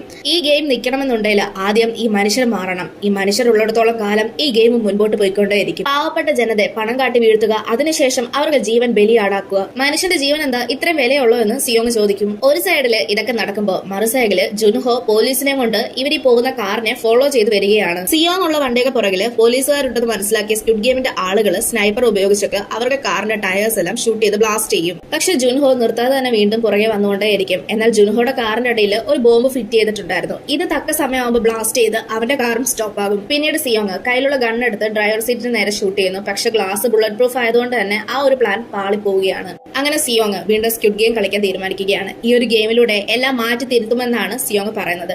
പിന്നെ ആ ഒരു സീൻ അങ്ങനെ കട്ട് ചെയ്ത് കഴിഞ്ഞാൽ നമ്മളെ കാണിക്കുന്നത് നോയലിനെയാണ്. നോയല് ഈ പ്രാവശ്യം സ്ക്വിഡ് ഗെയിമിലേക്ക് പോകുന്നത് അവിടുത്തെ ഒരു പ്ലെയർ ആയിട്ടായിരുന്നില്ല, അവിടുത്തെ ഒരു മെമ്പർ ആയിട്ടാണ്. പിന്നീട് നമ്മളെ ജുൻഹോയും ലിയേയും ആണ് കാണിക്കുന്നത്. സിയോങ്ങിന്റെ വായ്ക്കുള്ളിൽ ആ ഒരു GPS ഉള്ളത് കൊണ്ട് അവർക്ക് അതിൽ നിന്ന് സിഗ്നൽ കിട്ടുന്നുണ്ട്. സോ അതിനെ ട്രാക്ക് ചെയ്തൊക്കെയാണ് ഇപ്പൊ അവർ പോകുന്നത്. ജുൻഹോ ഇടയ്ക്കിടയ്ക്ക് ഒരു ബോട്ട്മാന്റെ അടുത്ത് വരുമെന്നുള്ള കാര്യം നമ്മൾ പറഞ്ഞിട്ടുണ്ടായിരുന്നല്ലോ. ആ ഒരു സെയിം ബോട്ടിന്റെ സഹായത്തോട് കൂടിയാണ് അവര് അങ്ങോട്ട് പോകാൻ തയ്യാറാവുന്നത്. പിന്നീട് അടുത്ത സീനില് സ്വബോധത്തിൽ വരുന്ന സിയോങ്ങിനെയാണ് കാണിക്കുന്നത്. ഇപ്പൊ അവന് കിട്ടിയിരിക്കുന്ന നമ്പർ 456 ആണ്. അയാൾ എഴുന്നേറ്റ് നോക്കുമ്പോൾ തന്റെ മുൻപിൽ കുറേയധികം പ്ലേയേഴ്സ് നിൽക്കുന്നു. അതും പല ബാക്ക്ഗ്രൗണ്ടിലുള്ള പല പ്ലേയേഴ്സ്. പിന്നെ അതിനുള്ളിൽ തന്നെ നടക്കുന്ന പല പല കാര്യങ്ങളാണ് നമ്മളെ കാണിക്കുന്നത്. ഈ കൂട്ടത്തില് ഒരു യൂട്യൂബർ പയ്യനുണ്ട്. ഇവനാണേല് യൂട്യൂബില് മറ്റുള്ളവരെ സ്കാം ചെയ്തിട്ടാണ് പണം ഉണ്ടാക്കുന്നത്. സ്വാഭാവികമായിട്ട് അവിടെ വന്നിരിക്കുന്ന എല്ലാവരും പണത്തിന് വേണ്ടി തന്നെയാണ് വന്നിരിക്കുന്നത്. പിന്നെ സ്ക്വിഡ് ഗെയിമിന്റെ റൂൾസ് ആണ് പറയുന്നത്. സീസൺ 1 എന്തൊക്കെ റൂളാണ് ഉണ്ടായിരുന്നത് ആ സെയിം റൂൾസ് തന്നെയാണ് സീസൺ 2 ഉള്ളത്. എല്ലാവരും സ്ക്വിഡ് ഗെയിമിന്റെ കോൺട്രാക്റ്റിൽ പിന്നീട് സൈൻ ചെയ്യുന്നതും നമ്മളെ കാണിക്കുന്നുണ്ട്. സ്ക്വിഡ് ഗെയിമിലേക്ക് എല്ലാവരും തനിക്ക് പണം നേടണം, പണം കൊണ്ട് പോകണം എന്ന് പറഞ്ഞാണ് വന്നിരിക്കുന്നത്. പക്ഷെ അതിൽ സിയോങ് മാത്രം ഈ സ്ക്വിഡ് ഗെയിം ഇവിടെ ഇല്ലാതാക്കണമെന്ന് പറഞ്ഞാണ് വന്നിരിക്കുന്നത്. ഇങ്ങനെ ഇരിക്കുമ്പോഴാണ് സിയോങ് തന്റെ ചെറുപ്പത്തിലെ കൂട്ടുകാരനായ പാർക്ക് എന്ന് പറഞ്ഞിട്ടുള്ള ആളിനെ കാണുന്നത്. പാർക്ക് തന്റെ ബെസ്റ്റ് ഫ്രണ്ട് മാത്രമായിരുന്നില്ല, സീസൺ 1 ഒരു പ്ലെയർ പ്ലെയർ കൂടിയാണ്. പക്ഷെ സീസൺ 1 തനിക്ക് കിട്ടിയ പൈസ മൊത്തം കൊണ്ട് പബ്ബിൽ ഉപയോഗിച്ചത് കാരണം പൈസ മുഴുവൻ തീരുകയും അതുപോലെ ഭാര്യ ഡിവോഴ്സ് ആവുകയും ചെയ്തു. ഇപ്പൊ ഫിനാൻഷ്യലി നല്ല വീക്കാണ്, കയ്യിൽ ഒരു തുള്ളി പൈസ പോലും ഇല്ല. അതുകൊണ്ടാണ് വീണ്ടും സ്ക്വിഡ് ഗെയിമിലേക്ക് വരാൻ കാരണം. എന്തായാലും പാർക്കിനെ കണ്ട സിയോങ് പാർക്കിനോട് പറയുന്നുണ്ട്, നിനക്ക് ജീവൻ വേണമെന്നുണ്ടെങ്കിൽ ഞാൻ പറയുന്നത് കേൾക്കണമെന്ന്. പിന്നീട് അടുത്ത സീനിൽ GPS ട്രാക്ക് ചെയ്ത് വന്ന ലിയേയും ജുൻഹോയുമാണ് കാണിക്കുന്നത്. ട്രാക്ക് ചെയ്ത് വന്നപ്പോഴാണ് അവർക്ക് മനസ്സിലായത് സിയോങ്ങിന്റെ വായിലുണ്ടായിരുന്ന GPS അവരെ തന്ത്രപരമായിട്ട് മാറ്റിയിട്ടുണ്ട് എന്നുള്ള കാര്യം. മറുവശത്ത് ഇപ്പൊ ഗെയിം തുടങ്ങിയിരിക്കുകയാണ്. സിയോങ്ങിനെയാണ് കാണിക്കുന്നത്. കഴിഞ്ഞ പ്രാവശ്യത്തെക്കാളും സിയോങ് ഈ പ്രാവശ്യം പല ആളുകളുടെ ജീവൻ രക്ഷിക്കാൻ ശ്രമിച്ചിട്ടുണ്ട്, അതുപോലെ രക്ഷിച്ചിട്ടുമുണ്ട്. എങ്കിൽ പോലും ചില ആളുകൾ മരണപ്പെടുകയും ചെയ്തു. സിയോങ് ഇവിടെ കുറെ പേരെ രക്ഷിക്കാൻ ശ്രമിച്ചെങ്കിലും താനോസ് എന്ന് പറയുന്ന മറ്റൊരു പ്ലെയർ പല ആളുകളെയും മരണത്തിലേക്ക് തള്ളിവിടുകയും ചെയ്തു. പിന്നീട് ചില ആളുകൾ സിയോങ് പറയുന്നത് കേൾക്കാത്തത് മൂലം മരണത്തിലേക്ക് പോവുകയാണ് ചെയ്തത്. ഈ ഒരു സീനിൽ വെച്ചിട്ടാണ് നമുക്ക് മനസ്സിലാവുന്നത് നോയൽ ഇവിടെ സ്നൈപ്പറായിട്ടാണ് വർക്ക് ചെയ്യുന്നത്. റൂൾസ് തെറ്റിക്കുന്ന എല്ലാവരെയും നോയൽ സ്നൈപ്പർ ഉപയോഗിച്ച് കൊല്ലും. ഇങ്ങനെ ഓരോരുത്തരെ ചെക്ക് ചെയ്തുകൊണ്ടിരിക്കുന്ന സമയത്താണ് നോയൽ ആ ഹോസ്പിറ്റലിൽ ഉണ്ടായിരുന്ന മയു എന്ന് പറയുന്ന കുട്ടിയുടെ അച്ഛനെ കാണുന്നത്. മയുടെ ഓപ്പറേഷന് പൈസയ്ക്ക് വേണ്ടിയിട്ടാണ് അദ്ദേഹം സ്ക്വിഡ് ഗെയിമിലേക്ക് വന്നത്. ഗെയിം കഴിഞ്ഞ് ജയിച്ചവരൊക്കെ വന്നിരിക്കുകയാണ്. സോൾജേഴ്സ് ജയിച്ചവരെയൊക്കെ പ്രശംസിക്കുന്നുണ്ട്. അടുത്തത് വോട്ടിംഗ് ആണ്. വോട്ടിംഗിലൂടെയാണ് ഈ ഗെയിം മുന്നോട്ട് പോകണോ വേണ്ടായോ എന്നൊക്കെ തീരുമാനിക്കുന്നത്. സിയോങ് തന്നെ കൊണ്ട് പറ്റുന്ന രീതിയിലൊക്കെ എല്ലാവരെയും പറഞ്ഞ് മനസ്സിലാക്കാൻ ശ്രമിക്കുന്നുണ്ട്. പക്ഷെ 1 ബില്യൺ വോൺ എന്നൊക്കെ പറയുന്നത് ചില്ലറ പൈസയല്ലല്ലോ, അതുകൊണ്ട് തന്നെ എല്ലാവരും പൈസയുടെ പുറകിലാണ്. എങ്കിൽ പോലും ചില ആളുകൾ സിയോങ് പറയുന്നത് കേൾക്കാൻ തയ്യാറാകും. ഈ സമയത്ത് ഇത് മനസ്സിലാക്കിയ സ്ക്വിഡ് ഗെയിം വിന്നിംഗ് എമൗണ്ട് കൂട്ടും. അത് കാരണം വീണ്ടും ആളുകൾക്ക് സ്വാർത്ഥത കാരണം ഈ ഗെയിം മുന്നോട്ട് പോകണം എന്നുള്ള രീതിയിൽ വരും. സിയോങ് അപ്പോഴും പറയുന്നുണ്ട്, ഞാൻ ഈ ഗെയിം കളിച്ചതാണ്, നിങ്ങൾ വിചാരിക്കുന്നത് പോലെ അല്ല ഈ ഗെയിം, നിങ്ങൾ എല്ലാവരും മരണപ്പെടും എന്നല്ല. അപ്പോ അവരെല്ലാവരും പറയുന്നത് എന്തെന്നാൽ നീ ജയിച്ചിവിടെ വരെ വന്നെങ്കിൽ ഞങ്ങൾക്കും പറ്റുമെന്നാണ്. അങ്ങനെ വോട്ടിംഗ് തുടങ്ങിയിരിക്കുന്നു. വോട്ടിംഗ് പോളിൽ ഗെയിം വേണമെന്നുള്ളതും ഗെയിം വേണ്ട എന്നുള്ളതും ടൈ ആയി നിൽക്കുകയാണ്. ഈ സമയത്താണ് 001 എന്ന് പറഞ്ഞുള്ള പ്ലെയർ വന്ന് അയാളുടെ വോട്ട് രേഖപ്പെടുത്തുന്നത്. അയാളാണ് അവസാനത്തെ വോട്ടർ. ഗെയിം മുന്നോട്ട് പോകണോ അതോ വേണ്ടായോ എന്നുള്ളത് അയാളുടെ കയ്യിലാണ്. അയാൾ പക്ഷെ ഗെയിം മുന്നോട്ട് പോകണമെന്നാണ് വോട്ട് ചെയ്യുന്നത്. വോട്ട് ചെയ്തതിന് ശേഷം ആ പ്ലെയർ തിരിയുമ്പോഴാണ് നമുക്ക് മനസ്സിലാവുന്നത് അത് ഫ്രണ്ട്മാൻ ആണെന്നുള്ള കാര്യം. അതായത് ഈ സ്ക്വിഡ് ഗെയിമിന്റെ തന്നെ ഓപ്പറേറ്റർ അല്ലെങ്കിൽ ഈ ഒരു ഗെയിം തന്നെ ഇയാളുടേതാണ്. പക്ഷെ ഈ കാര്യം അവിടെയുള്ള മറ്റു ഒരു പ്ലെയേഴ്സിനും അറിയില്ല. സിയോങ് ഇപ്പൊ വിഷമിച്ചിരിക്കുകയാണ്. കാരണം എല്ലാവരും ഈ ഗെയിം കണ്ടിന്യൂ ചെയ്യണമെന്നാണ് വോട്ട് ചെയ്തത്. ഈ സമയത്ത് പ്ലെയർ നമ്പർ 1 അതായത് ഫ്രണ്ട്മാൻ വന്നിട്ട് നിങ്ങൾ ഇതിനു മുൻപും ഈ ഗെയിം കളിച്ചിട്ടുണ്ടല്ലോ എന്ന് ചോദിക്കും. ശേഷം ഇനി അടുത്തതായിട്ട് എന്താണ് ഗെയിം എന്ന് ചോദിക്കുന്ന സമയത്ത് സിയോങ് അടുത്തത് ആ ക്യാൻഡി ഗെയിമായെന്ന് പറയും. ഇവരിങ്ങനെ സംസാരിച്ചുകൊണ്ടിരിക്കുന്ന സമയത്താണ് അപ്പുറത്തെ സൈഡിലെ താനോസും പിന്നെ യൂട്യൂബർ പയ്യനുണ്ടല്ലോ അവരൊക്കെ ഇരുന്ന് അടി ഉണ്ടാക്കുന്നത് കാണുന്നത്. ഇന്നേരം പ്ലെയർ നമ്പർ 1 കാര്യം എന്താണെന്ന് ചോദിക്കാൻ ചെല്ലുമ്പോൾ താനോസ് അവന്റെ അടുത്തും മെക്കിട്ട് കയറാൻ നിൽക്കും. ലാസ്റ്റ് താനോസ് അവന്റെ കയ്യിൽ നിന്ന് നല്ല ഇടിയും കൊണ്ടുകൊണ്ടാണ് പോകുന്നത്. അങ്ങനെ പ്ലെയേഴ്സ് എല്ലാം ക്ഷീണിച്ച് കിടന്നുറങ്ങുകയാണ്. മറുവശത്ത് നമ്മളെ സോൾജേഴ്സിനെയാണ് കാണിക്കുന്നത്. അവർ ഈ എലിമിനേറ്റ് ആയിട്ടുള്ള ആളുകളുടെ ഒക്കെ ഓർഗൻസ് എടുത്ത് വിൽക്കാനുള്ള പരിപാടിയിലാണ്. ഓർഗൻസിനൊന്നും പറ്റാതിരിക്കാൻ വേണ്ടി ഇവര് തലയിലും അതുപോലെ നെഞ്ചിന്റെ ഭാഗത്തായിട്ടും ഷൂട്ട് ചെയ്യാറില്ല. ചുരുക്കം പറഞ്ഞാൽ പകുതി ജീവനുള്ള മനുഷ്യന്മാരായിരിക്കും അവിടെ ഉണ്ടാവുക. എന്നാൽ നോയൽ മാത്രം ഷൂട്ട് ചെയ്തത് തലയിലും നെഞ്ചിലും ഒക്കെയാണ്. അതുകൊണ്ട് അവരൊക്കെ മരിച്ചിട്ടുണ്ടായിരുന്നു. അതിനാൽ തന്നെ അവർക്ക് ഓർഗൻസും എടുക്കാൻ സാധിക്കില്ല. ഇക്കാര്യം അവിടെ ഉണ്ടായിരുന്ന ഒരു സോൾജർ ഹയർ അതോറിറ്റിയിൽ വിളിച്ച് കംപ്ലൈന്റ് ചെയ്യും. അങ്ങനെ അയാള് ഇവൾക്ക് വാർണിംഗ് കൊടുത്തു വിടും. പക്ഷെ അവളത് വലിയ കാര്യമാക്കിയൊന്നും എടുക്കില്ല. അടുത്ത സീനിൽ അടുത്ത ഗെയിമാണ് നമ്മളെ കാണിക്കുന്നത്. സിയോങ് നോക്കുമ്പോൾ ഇതാ ക്യാൻഡി ഗെയിം അല്ല, മറ്റേതോ ഒരു ഗെയിമാണ്. ഈ ഗെയിമിലെ എല്ലാവരും 5 ഗ്രൂപ്പായിട്ട് തിരിയണം. അങ്ങനെ എല്ലാവരും അവസാനം 5 ഗ്രൂപ്പായിട്ട് തിരിയും. ശേഷം ഇവർക്കൊക്കെ കാലില് അടുപ്പിച്ചടുപ്പിച്ച് ലോക്ക് എടുത്തതും നമ്മളെ കാണിക്കുന്നുണ്ട്. മൊത്തത്തിൽ 5 ഗെയിമാണുള്ളത്. ഡോഡ്ജി ഗെയിം, ഫ്ലൈയിങ് സ്റ്റോണ്, ഗോങ് ജി, സ്പിന്നിംഗ് ടോപ്പ്, ജഗ്ഗി. ഇതിൽ ഗെയിം എങ്ങനെയെന്ന് വെച്ചാൽ ഒരു ടീം മറ്റൊരു ടീമുമായിട്ടാണ് മത്സരിക്കുന്നത്. ഓരോ 10 മീറ്ററിലും ടീമിൽ ഒരു മെമ്പറെങ്കിലും മിനി ഗെയിം കളിച്ചിരിക്കണം. മിനി ഗെയിം എന്ന് പറയുമ്പോൾ ഈ ഗെയിംസിൽ ഏതെങ്കിലും ഒന്ന്. അങ്ങനെ എല്ലാവരും ഈ ഗെയിം കംപ്ലീറ്റ് ആക്കണം. 5 മിനിറ്റിനുള്ളിലാണ് എല്ലാവരും ഈ ഗെയിം കംപ്ലീറ്റ് ആക്കേണ്ടത്. അങ്ങനെ ആക്കാൻ പറ്റിയില്ലെങ്കിൽ അവർ എലിമിനേറ്റ് ആകും. അങ്ങനെ ഗെയിം സ്റ്റാർട്ട് ചെയ്ത് ഫസ്റ്റ് ഗ്രൂപ്പ് എലിമിനേറ്റ് ആകും. പിന്നെ സെക്കൻഡ്, തേർഡ്, ഫോർത്ത് ഇങ്ങനെ ഓരോ ഗ്രൂപ്പും പ്ലേ ചെയ്യാനായിട്ട് വരും. അതിലെ ചില ഗ്രൂപ്പുകളൊക്കെ എലിമിനേറ്റ് ആവുകയും ചെയ്യും. ഗെയിമിലെ പ്രഗ്നന്റ് ആയിട്ടുള്ള പെണ്ണും അമ്മയും മോനൊക്കെ ഉള്ള ടീം ജയിക്കുകയും പിന്നെ അതോടൊപ്പം തന്നെ നമ്മുടെ നായകൻ സിയോങ്ങിന്റെ ടീം ജയിക്കുകയും ചെയ്യും. ഇവർക്ക് രണ്ടുപേർക്കും ടീം മാത്രമല്ല കുറെ പേർക്ക് ടീമൊക്കെ ജയിച്ചിട്ടുണ്ട്. അടുത്ത സീനിൽ നമ്മളെ നോയലിനെയാണ് കാണിക്കുന്നത്. നോയലിനെ കുറച്ച് സോൾജേഴ്സ് ചേർന്ന് ഭീഷണിപ്പെടുത്തുകയാണ്. കാരണം നോയല് ആളുകളെയൊക്കെ കൊല്ലുന്നത് കാരണം ഇവർക്ക് ഓർഗൻസ് എടുത്ത് സെയിൽ ചെയ്യാനായിട്ട് സാധിക്കുന്നില്ല. ഒരു പ്രാവശ്യം നോയലിന് വാർണിംഗ് കിട്ടിയിട്ട് പോലും അവൾ വീണ്ടും റിപ്പീറ്റ് ആയിട്ട് ഇത് തന്നെയാണ് ചെയ്യുന്നത്. ഇനി അങ്ങനെയൊന്നും ചെയ്യാൻ പാടില്ലെന്ന് പറഞ്ഞാണ് സോൾജേഴ്സ് ഇവളുടെ അടുത്ത് വന്ന് ഭീഷണിപ്പെടുത്തുന്നത്. അടുത്ത സീനിൽ എല്ലാവരും അവിടെ ഇരിക്കുമ്പോൾ സ്ക്വിഡ് ഗെയിം ഇപ്പൊ അവരുടെ കയ്യിൽ എത്ര രൂപയായി എന്നുള്ള കാര്യങ്ങളൊക്കെ പറയും. അതായത് സെക്കൻഡ് ഗെയിം കഴിഞ്ഞതോടുകൂടി അവർക്ക് ആ ഒരു പിഗ്ഗി ബാങ്കിൽ എത്ര രൂപ കയറി എന്നുള്ള ഡീറ്റെയിൽസ് ഒക്കെ. ശേഷം വീണ്ടും വോട്ടിംഗ് ആണ്. വോട്ടിംഗിൽ നേരത്തെ പോലെ തന്നെ ആളുകൾ ഗെയിം വേണോ എന്നുള്ള രീതിയിലാണ് വോട്ട് ചെയ്യുന്നത്. കുറെ പേര് വോട്ടിംഗ് റിസൾട്ട് കണ്ടിട്ട് വിഷമത്തിലാണ്. കാരണം ആളുകൾ കൂടുതലും വോട്ട് കൊടുത്തിരിക്കുന്നത് ഗെയിം വേണം എന്നുള്ള രീതിയിലാണ്. പിന്നീട് എല്ലാവരും കിടന്നുറങ്ങുന്ന സമയത്ത് സിയോങ് മാത്രം കിടന്നുറങ്ങാതിരിക്കുകയാണ്. കാരണം പണത്തിന്റെ പേരും പറഞ്ഞ് ആരെങ്കിലും അങ്ങോട്ടും ഇങ്ങോട്ടും തല്ലി ചാവാതിരിക്കാൻ വേണ്ടിയിട്ടാണ് അവൻ എണീറ്റിരിക്കുന്നത്. മറുവശത്ത് ജുൻഹോയും ലീയും പിന്നെ കുറെ അധികം ആളുകളെയാണ് കാണിക്കുന്നത്. അവരിപ്പോ ടീമായിട്ട് ചേർന്ന് 2 ബോട്ടിലായിട്ട് അവിടെയുള്ള എല്ലാ ഐലൻഡിലും പോയി ഈ ഒരു ഗെയിമിനെ പറ്റി അന്വേഷിക്കാൻ ഇരിക്കുകയാണ്. പിന്നീട് വീണ്ടും സോൾജേഴ്സ് എല്ലാം റെഡി ആയതിനു ശേഷം അടുത്ത ഗെയിമിലേക്ക് കണ്ടസ്റ്റൻസിനെ ഒക്കെ വിളിക്കും. കാണിക്കുകയാണ്. അടുത്ത ഗെയിമിന്റെ പേരാണ് മിങ്കിൾ ഗെയിം. ഇവിടെ ഒരു റൗണ്ടിന് ചുറ്റും എല്ലാവരും കയറി നിന്നതിന് ശേഷം ഒരു സോങ് പ്ലേ ചെയ്യും. സോങ് നിൽക്കുന്ന സമയത്ത് സ്ക്രീനിൽ ഒരു നമ്പർ ഡിസ്പ്ലേ ആകും. ഇപ്പം 5 എന്നാണ് ഡിസ്പ്ലേ ആയത് എങ്കിൽ 5 പേര് അടങ്ങുന്ന ഒരു ഗ്രൂപ്പ് ഉണ്ടാക്കണം. എന്നിട്ട് 30 സെക്കൻഡിനുള്ളിൽ തന്നെ അവിടെയുള്ള ഒരു റൂമിലേക്ക് പോകണം. അങ്ങനെ ഗെയിം സ്റ്റാർട്ട് ആയിരിക്കുകയാണ്. അവർ നിൽക്കുന്ന റൗണ്ട് കറങ്ങുകയും ഒപ്പം മ്യൂസിക് പ്ലേ ആവുകയും ചെയ്യും. മ്യൂസിക് നിൽക്കുന്ന സമയത്ത് ഡിസ്പ്ലേയിൽ ഒരു നമ്പർ വരികയും ആ നമ്പറിനനുസരിച്ച് ഗ്രൂപ്പ് ആവുകയും ശേഷം ഒരു റൂമിലേക്ക് പോവുകയും ചെയ്യും. ഇതെല്ലാം 30 സെക്കൻഡിനുള്ളിലാണ് ചെയ്യേണ്ടത്. അങ്ങനെ ചെയ്യാൻ പറ്റാതെയും ഗ്രൂപ്പ് ആവാതെ നിൽക്കുന്നവരെ ഒക്കെ എലിമിനേറ്റ് ആക്കും. ഗെയിമിൽ ജയിച്ചവര് ഇതൊക്കെ ഡോറിന്റെ ഒരു ചെറിയ വിടവിലൂടെ നോക്കുന്നുണ്ട്. ചില ആളുകൾ എലിമിനേറ്റ് ആവാതിരിക്കാൻ വേണ്ടി റൂമിൽ പോയി ഒളിച്ചിരുന്നിട്ടുമുണ്ട്. അതായത് ഡിസ്പ്ലേയിൽ ഒരു നമ്പർ വന്നിട്ടും ആ നമ്പറിനനുസരിച്ച് ഗ്രൂപ്പ് ആവാതെ വെറുതെ കയറി ഒളിച്ചിരിക്കുന്നവരുമുണ്ട്. അങ്ങനെയുള്ളവരെ കണ്ടുപിടിച്ച് എലിമിനേറ്റ് ആക്കുകയും ചെയ്യും. അങ്ങനെ ഗെയിമിൽ എല്ലാവരും മുൻപോട്ട് പോയിക്കൊണ്ടേയിരിക്കും. ഒരു റൗണ്ട് കഴിഞ്ഞിട്ട് അടുത്ത റൗണ്ടിൽ വരുമ്പോൾ ആദ്യത്തെ റൗണ്ടിൽ ജയിച്ചവര് രണ്ടാമത്തിൽ മരിക്കും. ഓരോ റൗണ്ട് കഴിയും തോറും കുറെ ആളുകൾ മരിച്ചുകൊണ്ടേയിരിക്കുകയാണ്. ഇതിന്റെ ഇടയിലെ ചില ആളുകൾ ചിലരെ കൊല്ലുന്നതും നമുക്ക് കാണാം. മറുവശത്ത് ജുൻഹോൻ ടീമും ഡ്രോൺ ഉപയോഗിച്ചൊക്കെ എല്ലാ ഐലൻഡുകളും പരിശോധിക്കുകയാണ്. ഈ സമയത്താണ് ഒരു ഐലൻഡിൽ ഒരു ട്രാപ്പ് ഡോർ കാണാൻ ഇവരിടയാവുന്നത്. എങ്ങാണോ ഇത് സ്ക്വിഡ് ഗെയിമിന്റേതാണോ എന്ന് കരുതിയിട്ട് ജുൻഹോ അവന്റെ ടീമിനെ കൊണ്ട് ആ ട്രാപ്പ് ഡോർ ഉള്ളിടത്തേക്ക് പോകും. പക്ഷേ ഡോർ തുറക്കാൻ ശ്രമിക്കുന്നതിന്റെ ഇടയിൽ അത് ബ്ലാസ്റ്റായി ജുൻഹോയുടെ ടീമിലുള്ള ഒരാൾ മരിക്കും. പക്ഷേ ഇതുകൊണ്ടൊന്നും അവർ ഇൻവെസ്റ്റിഗേഷൻ നിർത്തിയില്ല. അവർ മുൻപോട്ടും സെർച്ച് ചെയ്യാമെന്ന് കരുതും. പിന്നീട് അടുത്ത സീനിൽ മിങ്കിൾ ഗെയിം ജയിച്ചു വന്നവര് വോട്ടിങ്ങിന് വേണ്ടി വന്നിരിക്കുകയാണ്. കഴിഞ്ഞ പ്രാവശ്യം ഗെയിം കണ്ടിന്യൂ ചെയ്യണമെന്ന് വോട്ട് ചെയ്തവര് ഇപ്രാവശ്യം ഗെയിം കണ്ടിന്യൂ ചെയ്യേണ്ട എന്നുള്ള രീതിയിൽ വോട്ട് ചെയ്യും. അവസാനത്തെ വോട്ട് 001 പ്ലെയറിന്റേതാണ്, അതായത് ഫ്രണ്ട്മാന്റേതാണ്.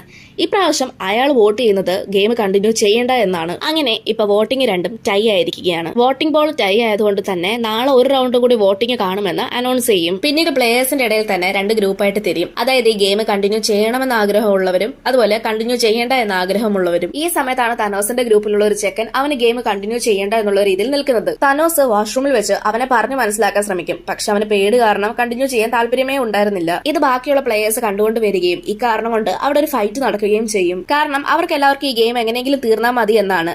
ഇപ്പൊ ഗെയിമിൽ ഓൾറെഡി വോട്ടിംഗ് ടൈ ആയി നിൽക്കുന്നത് കൊണ്ട് തന്നെ ഒരാൾ അങ്ങോട്ടോ ഇങ്ങോട്ടോ ഡിസിഷൻ മാറിക്കഴിഞ്ഞാൽ വീണ്ടും ഗെയിം കണ്ടിന്യൂ ചെയ്യേണ്ടി വരും. താനോസ് തന്റെ ഗ്രൂപ്പിലുള്ള ആ പയ്യന്റെ കഴുത്തിൽ നെക്കി പിടിച്ചിരിക്കുകയാണ്. ഈ സമയത്ത് ആ പയ്യൻ തന്റെ കയ്യിലുണ്ടായിരുന്ന ഫോർക്ക് വെച്ച് താനോസിനെ കൊല്ലും. അങ്ങനെ താനോസ് മരിക്കുകയാണ്. പക്ഷെ പിന്നീട് ആ വാഷ്റൂമിൽ ഉണ്ടായിരുന്ന എല്ലാവരും താനോസിന്റെ കഴുത്തിലുണ്ടായിരുന്ന ആ ഒരു ഫോർക്ക് എടുത്ത് അങ്ങോട്ടും ഇങ്ങോട്ടും കുത്തി കൊല്ലുകയാണ്. അങ്ങനെ ഏകദേശം 5 പേര് അവിടെ വെച്ച് മരിക്കും. ഇതൊക്കെ കണ്ടിട്ടും സോൾജിയേഴ്സ് ഒന്നും ചെയ്യാതെ നിൽക്കും. ഇപ്പൊ ഗെയിം കണ്ടിന്യൂ ചെയ്യണമെന്നുള്ളവരും ഗെയിം കണ്ടിന്യൂ ചെയ്യേണ്ട എന്നുള്ള 2 ഗ്രൂപ്പാണല്ലോ ഉള്ളത്. അതിലെ ഗെയിം കണ്ടിന്യൂ ചെയ്യണം എന്നുള്ള ഗ്രൂപ്പിലെ കുറച്ച് പേരാണ് മരിച്ചത്. മുൻപ് വോട്ടിംഗ് ചെയ്ത സമയത്ത് വോട്ടിംഗ് ടൈ ആയിരുന്നു. പക്ഷെ ഇപ്പോ കണ്ടിന്യൂ ചെയ്യണമെന്ന് ആഗ്രഹമുള്ള ആ ഒരു ടീമിനകത്തിലെ 5 പേര് മരിച്ചതുകൊണ്ട് തന്നെ ഇനി എന്തായാലും വോട്ടിംഗിൽ വരുമ്പോ കണ്ടിന്യൂ ചെയ്യേണ്ട എന്ന് തന്നെയായിരിക്കും വരാൻ പോകുന്നത്. അതുകൊണ്ട് ഗെയിം കണ്ടിന്യൂ ചെയ്യണമെന്ന് ആഗ്രഹമുള്ള ആ ഒരു ഗ്രൂപ്പിൽ നിന്ന് കണ്ടിന്യൂ ചെയ്യേണ്ട എന്നുള്ള ഗ്രൂപ്പിനെ അറ്റാക്ക് ചെയ്യാനായിട്ട് വരും. പക്ഷെ അവരെ ആരും നിങ്ങളൊന്നും ചെയ്യാൻ പാടില്ലെന്നും നമ്മൾ പരസ്പരം അടികൂടുന്നത് കാണാനാണ് ഇവരും നോക്കി നിൽക്കുന്നത് എന്നും സിയോങ് പറയും. ഓപ്പോസിറ്റിലുള്ള ടീം ബാക്കിയുള്ളവരെ എന്തായാലും അറ്റാക്ക് ചെയ്യാനായിട്ട് വരും. അതുകൊണ്ട് എല്ലാവരും സേഫ് ആയിട്ട് വേണം ഇരിക്കാനെന്ന് സിയോങ് പറയും. മറുവശത്ത് ജുൻഹോ ഒക്കെ ഉണ്ടായിരുന്ന ആ ഒരു ബോട്ടാണ് നമ്മളെ കാണിക്കുന്നത്.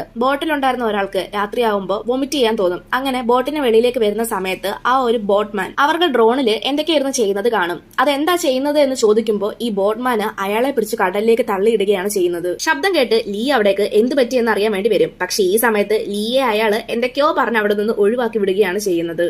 സിയോങ് പറഞ്ഞതുപോലെ അന്ന് രാത്രി കിടക്കാൻ നേരം ഓപ്പോസിറ്റ് ടീമിലുണ്ടായിരുന്ന ആളുകൾ, അതായത് ഈ ഗെയിം കണ്ടിന്യൂ ചെയ്യണമെന്ന ആഗ്രഹമുള്ള ആ ടീമിലെ ആളുകൾ ഇവരെ അറ്റാക്ക് ചെയ്യാനായിട്ട് വരും. സിയോങ് ഇങ്ങനെ അറ്റാക്ക് ചെയ്യാൻ വരുന്ന ആളുകളെ ഒന്നും ചെയ്യരുത് എന്ന് പറഞ്ഞിട്ടുണ്ടായിരുന്നു. പകരം എന്ത് ചെയ്യണമെന്ന് കൂടി പറയുന്നുണ്ട്. അതായത് ഇങ്ങനെ ഓപ്പോസിറ്റ് ടീമിലുള്ള ആളുകൾ അറ്റാക്ക് ചെയ്യാൻ വരുന്ന സമയത്ത് സോൾജിയേഴ്സ് എന്തായാലും അവിടേക്ക് വരും. ഇന്നേരം സോൾജിയേഴ്സിന്റെ കയ്യിലുള്ള സ്നൈപ്പേഴ്സ് വാങ്ങി സോൾജിയേഴ്സിനെ അറ്റാക്ക് ചെയ്യണമെന്ന് സിയോങ് പറയും. പറഞ്ഞതുപോലെ തന്നെ എല്ലാം നടക്കും. അതായത് ഓപ്പോസിറ്റ് ടീമിലുള്ള ആളുകൾ രാത്രിയാകുമ്പോൾ ഇവരെ അറ്റാക്ക് ചെയ്യാനായിട്ട് വരും. അങ്ങനെ സോൾജിയേഴ്സ് അവിടെ വരും. സോൾജിയേഴ്സ് അവിടെ വരുമ്പോൾ സിയോങ്ങിന്റെ ടീം സോൾജിയേഴ്സിന്റെ കയ്യിലുള്ള സ്നൈപ്പേഴ്സ് ഒക്കെ വാങ്ങി അവരെ അറ്റാക്ക് ചെയ്യും. അതായത് സോൾജിയേഴ്സിനെ സിയോങ്ങിന്റെ ടീം അറ്റാക്ക് ചെയ്യും. അങ്ങനെ കുറെ നേരം ഫൈറ്റ് നീണ്ടു നിൽക്കും. കുറെ ആളുകൾ മരിക്കും, എന്നാൽ കുറെ ആളുകൾ രക്ഷപ്പെടും. പിന്നീട് സോൾജിയേഴ്സും ഈ ഒരു സിയോങ്ങിന്റെ ടീമും തമ്മിലാണ് ഫൈറ്റ് നടക്കുന്നത്. ഒരു പോയിന്റിൽ എത്തുമ്പോൾ സിയോങ്ങിന്റെ ടീം സിയോങ്ങിനോട് പറഞ്ഞതിന് ശേഷം സോൾജിയേഴ്സിന്റെ മുന്നിൽ കീഴടങ്ങും. പക്ഷെ എങ്കിലും സിയോങ്ങിന്റെ ടീമിനെ സോൾജിയേഴ്സ് വെറുതെ വിടില്ല. കാരണം അവർക്കെതിരെ നിന്നതുകൊണ്ടാണ്. ഇതെല്ലാം നടന്നുകൊണ്ടിരിക്കുന്ന സമയത്താണ് അവിടേക്ക് മാസ്ക് ഇട്ട ഒരാൾ വരുന്നത്. ഫ്രണ്ട്മാന്റെ മുന്നിൽ ഇപ്പൊ സിയോങ്ങും അയാളുടെ ബെസ്റ്റ് ഫ്രണ്ടും ഉണ്ട്. ഫ്രണ്ട്മാന് ആദ്യം സിയോങ്ങിനെ ഷൂട്ട് ചെയ്യാൻ പോകുന്നത് പോലെ കാണിച്ചിട്ട് പെട്ടെന്ന് അവന്റെ ഫ്രണ്ടിനെ ഷൂട്ട് ചെയ്യും. ഇത് കണ്ട് പൊട്ടിക്കരയുന്ന സിയോങ്ങിനെ കാണിച്ചുകൊണ്ടാണ് ലാസ്റ്റ് എപ്പിസോഡ് തീരുന്നത്. പിന്നീട് പോസ്റ്റ് ക്രെഡിറ്റ് സീനിൽ കുറെ അധികം പ്ലേയേഴ്സ് വീണ്ടും പുതിയൊരു ഗെയിം കളിക്കുന്നതാണ് കാണിക്കുന്നത്. ഇപ്രാവശ്യം 2 ഡോളാണ് ഉള്ളത്. അതുപോലെ റെഡ് ആൻഡ് ഗ്രീൻ സിഗ്നലും നമുക്ക് കാണാനായിട്ട് സാധിക്കും. ആ ഒരു സീൻ അങ്ങനെ കാണിച്ചുകൊണ്ടാണ് സ്ക്വിഡ് ഗെയിം സീസൺ 2 തീരുന്നത്. 456ാമത്തെ പ്ലെയറായ ജീഹുൻ ഒരു വലിയ പരാജയം നേരിട്ടതിനെ തുടർന്നാണ് സ്ക്വിഡ് ഗെയിം സീസൺ 2 അവസാനിക്കുന്നത്. സീസൺ 3യുടെ ആദ്യ ഗെയിമിന് ശേഷം 35 പേരാണ് മരണപ്പെട്ടത്. ഇപ്പോൾ 60 പേര് മാത്രമേ ബാക്കിയുള്ളൂ. കൂടാതെ 12 പിങ്ക് ഗാർഡുകളും 8 സൂപ്പർവൈസേഴ്സും മരണപ്പെട്ടു. ഇതേസമയം ജീഹുന്റെ മാനസികാവസ്ഥയും വളരെയധികം മോശമായിക്കൊണ്ടിരിക്കുകയാണ്. ജീഹുൻ ഇപ്പൊ തീർത്തും തളർന്നിരിക്കുകയാണ്. റിവോൾട്ട് നടന്ന സമയത്ത് പലരും മരിച്ചതിന്റെ കുറ്റബോധവും സഹിക്കാനാവാതെ മനസ്സിലുണ്ടവന്. പിങ്ക് ഗാർഡുകൾ തന്റെ ശവം കൊണ്ടുപോകുന്നത് പോലെ തന്നെ കൊണ്ടുപോകുമ്പോൾ എന്നെ കൊല്ലൂ എന്ന് അപേക്ഷിക്കുന്നു. പക്ഷെ ഗാർഡുകൾ ഒരു വാക്കും പറയാതെ അവനെ കയ്യും കാലും പൂട്ടിയിടും. ഇതെല്ലാം മറ്റുള്ളവരും കാണുന്നുണ്ട്. അവരിൽ ചിലർ പറയുന്നത് എന്തെന്നാൽ പ്ലെയർ 388 ഡേഹോ എന്ന ആള് റിവോൾട്ട് സമയത്ത് ആയുധങ്ങൾ കൈവശം വെച്ചു എന്നായിരുന്നു. ഇത് കേട്ട് ജീഹുൻ ഒന്നും ഭയന്നു. പിന്നീട് അവൻ മറ്റുള്ളവരെ സഹായിക്കാനും വന്നില്ല. അതുകൊണ്ട് തന്നെ കൂടുതൽ പേര് മരിക്കുകയും ചെയ്തു. എന്നാൽ ഇങ്ങനെ ഭയന്നിരുന്നിട്ട് ഒരു കാര്യവുമില്ലെന്ന് മനസ്സിലായ ജീഹുന് വീണ്ടും ആളുകളെ സഹായിക്കാമെന്ന് കരുതുകയാണ്. അടുത്തത് ഒരു ഹൈഡ് ആൻഡ് സീക്ക് പോലത്തെ ഗെയിമാണ്. എന്നാൽ ഇത് സാധാരണ പോലെ ഒളിച്ചുകളിയല്ല. സ്ക്വിഡ് ഗെയിമിലെ ഓരോ ഗെയിമും വളരെയധികം ക്രൂരമായതായിരുന്നു. അതുപോലെ തന്നെയായിരുന്നു ഇതും. ഈ ഗെയിമിൽ റിവോൾട്ടിൽ പങ്കെടുക്കുകയും കൊലപ്പെടുകയും ചെയ്തവർക്ക് മൃതദേഹങ്ങൾ തൂക്കിയിട്ട് മറ്റുള്ളവർക്കായി കാണിക്കുന്നു. ഇത് കാണുന്ന ബാക്കിയുള്ള പ്ലേയേഴ്സ് പേടിച്ച് അടുത്ത ഗെയിമിലേക്ക് പോകും. ഈ ഗെയിമില് അവരിങ്ങനെയൊക്കെ ചെയ്യാൻ കാരണം തന്നെ ഈ പ്ലേയേഴ്സിന്റെ ഉള്ളിൽ ഒരു ഭയം നിറയ്ക്കാൻ വേണ്ടിയിട്ട് തന്നെയായിരുന്നു. അടുത്ത സീനിൽ ഹൈഡ് ആൻഡ് സീക്ക് എന്ന ഗെയിം കളിക്കാൻ പോകുന്ന പ്ലേയേഴ്സിനെയാണ് കാണിക്കുന്നത്. ഗെയിമിന്റെ തുടക്കത്തിൽ ഓരോ പ്ലേയേഴ്സും ഒരു വലിയ ഗെയിം ബോൾ മിഷനിലേക്കാണ് വരുന്നത്. അതിനോട് ചേർന്ന് തന്നെ അവർക്കൊരു കളർ തിരഞ്ഞെടുക്കാനുള്ള അവസരമുണ്ട്. ചുമപ്പ് നീല കളറുകളാണ് അവിടെ ഉള്ളത്. ചുമന്ന കളർ എടുക്കുന്നവര് ആക്രമണ വിഭാഗവും നീല കളർ എടുക്കുന്നവര് ഒളിക്കൽ വിഭാഗവുമാണ്. ബ്ലൂ ടീം അംഗങ്ങൾക്ക് ഒരു താക്കോൽ ലഭിക്കും. ഈ കീ ഉപയോഗിച്ച് അവർക്ക് വാതിലുകൾ തുറന്ന് ഒളിക്കാൻ സാധിക്കും. ഇതിൽ തന്നെ ചില വാതിലിന്റെ പിറകില് രക്ഷപ്പെടാനുള്ള വഴിയും കാണും. ഇതേസമയം റെഡ് ടീം അംഗങ്ങൾക്ക് കത്തികളാണ് തരുന്നത്. അവരുടെ ജോലി ബ്ലൂ ടീമിലെ ഒരാളെയെങ്കിലും കണ്ടെത്തി 30 മിനിറ്റിനുള്ളിൽ എലിമിനേറ്റ് ചെയ്യുക എന്നതാണ്. 30 മിനിറ്റ് ആണ് സമയം കഴിയുന്നതിന് മുൻപ് റെഡ് ടീമിലെ അംഗങ്ങൾ കുറഞ്ഞത് ഒരാളെയെങ്കിലും ബ്ലൂ ടീമിൽ നിന്ന് പുറത്താക്കണം. അത് സാധിക്കാതെ പോയാൽ റെഡ് ടീമിൽ ഒരാളെ ഓർഗനൈസേഴ്സ് തന്നെ എലിമിനേറ്റ് ചെയ്യും. ഗെയിം തുടങ്ങുന്നതിന് മുമ്പ് ഇവർക്ക് വേണേൽ അങ്ങോട്ടും ഇങ്ങോട്ടും ടീമുകളും മാറാൻ സാധിക്കും. ഇതുകൊണ്ടാണ് ഫസ്റ്റ് എപ്പിസോഡിനെ കീസ് ആൻഡ് നൈഫ്സ് എന്ന് പറയുന്നത്. ഈ ഒരു സന്ദർഭത്തിൽ വെച്ച് തന്നെ ഡേഹോ ഒറ്റപ്പെടുകയാണ്. അതായത് 388ാമത്തെ പ്ലെയർ ഒറ്റപ്പെടുകയാണ്. അവൻ ടീം മാറാൻ ഒരുപാട് ശ്രമിച്ചെങ്കിലും ആരും അതിനായി തയ്യാറായില്ല. ഒടുവിൽ അവൻ ബ്ലൂ കളർ തന്നെ പറയും. അതായത് അവൻ ഒളിച്ചിരിക്കുന്ന ടീമിലാണ് ഇപ്പോൾ ഉള്ളത്. ഇവന്റെ പേടി എന്തെന്നാൽ ജീഹുൻ ഇപ്പോൾ ചുമന്ന ടീമിലാണ് ഉള്ളത്. മുൻപ് തന്നെ റിവോൾട്ടിന്റെ സമയത്ത് 388ാമത്തെ പ്ലെയർ ആണ് ഇതിന്റെ ഇടയിൽ നിന്ന് കളിച്ചത് എന്നുള്ള രീതിയിൽ ജീഹുന് അവനോട് നല്ല ദേഷ്യമുണ്ട്. ഇപ്പൊ ജീഹുൻ റെഡ് ടീമിലും അതുപോലെ ഡേഹോ ബ്ലൂ ടീമിലും ഉള്ളതുകൊണ്ട് റെഡ് ടീമിലുള്ള ആള് ബ്ലൂ ടീമിനെ കൊല്ലാൻ വരുമല്ലോ. അങ്ങനെയെങ്കിൽ ജീഹുൻ ഡേഹോയെ കൊല്ലുവോ എന്നുള്ള പേടിയാണ് അവനുള്ളത്. ഇങ്ങനെ ഇരിക്കുന്ന ഇതേ സമയം തന്നെ 100ാമത്തെ പ്ലെയർ വന്ന് ജീഹുന്റെ അടുത്ത് ഞാൻ റെഡ് ടീം ആയിക്കോട്ടെ എന്ന് ചോദിക്കുന്നുണ്ടെങ്കിലും ജീഹുൻ സമ്മതിക്കില്ല. പിന്നീട് കയ്യിൽ കത്തിയും പിടിച്ചുകൊണ്ട് നിൽക്കുന്ന ജീഹുനെ കാണിച്ചുകൊണ്ടാണ് ഈ ഒരു ഭാഗം കഴിയുന്നത്. ഇപ്പോൾ റെഡ് ടീം ബാക്കി ടീം അംഗങ്ങളെ ആക്രമിക്കേണ്ട ഘട്ടത്തിലാണ്. അതിനാൽ തന്നെ പ്ലെയർ 456 അതായത് ജീഹുൻ ജാഗ്രതയായി ഇരിക്കുകയും വേണം. കാരണം അവന്റെ ലക്ഷ്യം എല്ലാവർക്കും വ്യക്തമാണ്. അതിനാൽ തന്നെ അവൻ എല്ലാ ചലനങ്ങളും മുൻതൂക്കം വയ്ക്കേണ്ട സ്ഥിതിയാണ്. ഇതിന്റെ ഇടയിൽ തന്നെ മറ്റു ചില കാര്യങ്ങൾ നടക്കുന്നുണ്ട്. അതിലൊന്നാണ് പിൻഗാർഡായ നോയലിന്റെ ഭാഗം. സീസൺ 2 കണ്ടവർക്കറിയാം കഴിഞ്ഞ സീസണിൽ എങ്ങനെയാണ് നോയൽ കാര്യങ്ങളൊക്കെ കൈകാര്യം ചെയ്തത് എന്ന്. ഇവിടെ നമ്മള് 246ാമത്തെ പ്ലെയറായ ഗ്യൂൻസുക്കിനെയാണ് കാണിക്കുന്നത്. നോയൽ അവൻ മരിക്കാത്ത രീതിയിൽ ഷൂട്ട് ചെയ്യും. ശേഷം പിൻഗാർഡുകളോട് അവൻ മരിച്ചു എന്ന് കള്ളം പറയും. ശേഷം അവളെ വിശ്വസിച്ച ഓർഗൻ ട്രാഫിക്കിംഗ് റിംഗിലുള്ള മറ്റു പിൻഗാർഡുകളെയും നോയൽ സ്കാനർ ഉപയോഗിച്ച് കൊല്ലുന്നു. പിന്നീട് നോയല് 246ാമത്തെ പ്ലെയറിനെ ഡോക്ടറിനെ വിളിച്ച് ചികിത്സിക്കാൻ പറയുന്നു. കാരണം അവൻ ജീവനോടെയായിരുന്നു ഉണ്ടായിരുന്നത്. അയാൾക്ക് ഓ ബ്ലഡ് ഗ്രൂപ്പ് ഉള്ള രക്തം വേണമായിരുന്നു. അത് നോയലിന് തന്നെയായിരുന്നു ഉണ്ടായിരുന്നത്. അങ്ങനെ അവൾ അയാൾക്ക് രക്തം കൊടുക്കും. മറുവശത്ത് നമ്മളെ ജുൻഹോയെയും മിസ്റ്റർ ചോയെയും ക്യാപ്റ്റൻ പാർക്കിനെയുമാണ് കാണിക്കുന്നത്. ജുൻഹോയ്ക്കും ചോയ്ക്കും ക്യാപ്റ്റൻ പാർക്കിനെ സംശയം തോന്നി തുടങ്ങിയിരിക്കുകയാണ്. ഈ ഒരു സീനിൽ വെച്ച് നമുക്ക് മനസ്സിലാകും ഫ്രണ്ട്മാന്റെ ഏജന്റ് ആണ് ക്യാപ്റ്റൻ പാർക്ക് എന്നുള്ളത്. അതിന്റെ തെളിവായി ഡ്രോൺ ഓപ്പറേറ്റർ മരിച്ചെന്ന വിവരം ക്യാപ്റ്റൻ പാർക്കിന്റെ ഫോൺ വഴി ഫ്രണ്ട്മാനിന് എത്തുന്നു. ഇത് കേൾക്കുന്ന ഫ്രണ്ട്മാൻ പാർക്കിന് ഒരു നിർദ്ദേശം നൽകുകയാണ്. അതെന്തെന്നാൽ നിങ്ങളുടെ കൂടെയുള്ളവർക്ക് നിങ്ങളെ സംശയമുണ്ടെന്നുണ്ടെങ്കിൽ അവരെ ഇല്ലാതാക്കിയേക്കൂ എന്നാണ് പറയുന്നത്. എന്നാൽ ഇക്കാര്യങ്ങളൊക്കെ ജുൻഹോയ്ക്ക് മനസ്സിലായിട്ടും ചോയ്ക്ക് ഇതൊന്നും വിശ്വസിക്കാൻ സാധിക്കുന്നുണ്ടായിരുന്നില്ല. ഇതിനിടെ ഡ്രോൺ ഓപ്പറേറ്ററിനെ നഷ്ടപ്പെട്ടതിന്റെ കുഴപ്പം പരിഹരിക്കാൻ പുതിയ പൈലറ്റുകളെ കൂട്ടി സംഘം ദ്വീപ് കണ്ടെത്താനായി ഹെലികോപ്റ്ററിലേക്ക് പോവുകയാണ്. പക്ഷേ ഇത്തവണ മിസ്റ്റർ ചോയും അന്വേഷിക്കാൻ തുടങ്ങുകയാണ്. അടുത്തത് എപ്പിസോഡ് 2 ആണ് കാണിക്കുന്നത്. ആദ്യം തന്നെ 2 ഗ്രൂപ്പുകളെയാണ് കാണിക്കുന്നത്. അതിലൊന്ന് ബ്ലൂ ടീമും ഒന്ന് റെഡ് ടീമുമാണ്. ചുമന്ന ടീമിന്റെ കയ്യിൽ കത്തി, നീല ടീമുകൾ ഒളിക്കണം. നീല ടീം രക്ഷപ്പെടണമെങ്കിൽ വാതിൽ തുറക്കാനുള്ള കീ കണ്ടെത്തണം. എന്നാൽ കീ കണ്ടെത്താത്ത പക്ഷം ആളുകൾ ഓരോ ഓരോന്നായി മരിച്ചുകൊണ്ടിരിക്കുകയാണ്. ഇതിന്റെ ഇടയിൽ ഹ്യോൻജു തനിക്ക് വേണ്ടപ്പെട്ടവരെ രക്ഷിക്കാൻ ശ്രമിക്കുന്നതിന്റെ ഇടയിൽ സ്വയം ബലിയാവും. പിന്നീട് യോങ്സിക്ക് അവൻ ഒളിക്കാൻ ശ്രമിക്കുന്നതിനിടയിൽ അവനെ ആളുകൾ കണ്ടെത്തി കൊല്ലും. ഇവനെ രക്ഷിക്കാൻ വരുന്ന അവന്റെ അമ്മയും കൊല്ലും. മറുവശത്ത് ജീഹുനും ഡേഹോയുമാണ് കാണിക്കുന്നത്. ഡേഹോയും ജീഹുവും തമ്മിലുള്ള വഴക്കിന്റെ ഇടയിൽ ജീഹുൻ ഡേഹോയും കൊല്ലും. കീ കിട്ടുന്നത് വരെ ഇവർക്ക് ആർക്കും രക്ഷപ്പെടാൻ സാധിക്കില്ല. അങ്ങനെ ഓരോ നിമിഷം കഴിയുന്തോറും ഓരോരുത്തരും മരണപ്പെടുകയാണ്. അടുത്തത് 3rd എപ്പിസോഡിന്റെ തുടക്കത്തിൽ തന്നെ ഷമാമായ സിയോനാണ് മരിക്കുന്നത്. അവളെ ഗെയിമിൽ നിന്ന് എലിമിനേറ്റ് ചെയ്യുക എന്നത് ഒരു തന്ത്രമായിരുന്നെങ്കിലും ആ തന്ത്രത്തിന്റെ പിറകിലും കുറേയധികം കാര്യങ്ങൾ ഉണ്ടായിരുന്നു. അതിലൊന്നാണ് പലരും അവളെ വിശ്വസിച്ചിരുന്നില്ല എന്നുള്ളത്. ജുൻഹീനും അവളുടെ കുഞ്ഞിനും വേണ്ടി എന്തെങ്കിലും ചെയ്യണമെന്നാണ് ജിൻജയുടെ ആഗ്രഹം. ഇതെല്ലാം നടക്കുമ്പോൾ ഗെയിമിൽ ഇനി തുടരണോ അതോ പിന്മാറണോ എന്നൊരു വോട്ടിംഗ് നടക്കുന്നുണ്ട്. എല്ലാവർക്കും എക്സിറ്റ് ഓപ്ഷൻ കൊടുത്തിട്ടുണ്ട്. ഈ സമയത്ത് ജിൻജ പറയുന്നുണ്ട്, നമ്മൾ ഇവിടുന്ന് പോയാല് ഇവിടെ ജുൻഹയ്ക്കും അവളുടെ കുഞ്ഞിനും ജീവൻ തിരിച്ചു കിട്ടും. ഇതേ സമയം ജീഹുന് ഇപ്പോഴും കഴിഞ്ഞ ഗെയിമിന്റെ കാര്യങ്ങളൊക്കെ ആലോചിച്ചിരിക്കുകയാണ്. ഇന്നരം അവിടേക്ക് ജിൻജ വന്ന് അവനെ സമാധാനിപ്പിക്കുന്നുണ്ട്. നീ ഇവിടെ എന്തിനാണ് വന്നത്, നീ ആരെ രക്ഷിക്കാനാണ് വന്നത് എന്നുള്ള കാര്യങ്ങളൊക്കെ ഓർക്കുക എന്ന് പറയും. പിന്നീട് ഇവർ രണ്ടാളും കൂടി ചേർന്ന് ആ കുഞ്ഞിനും അമ്മയ്ക്കും വേണ്ടി പോരാടാമെന്ന് തീരുമാനിക്കുന്നു.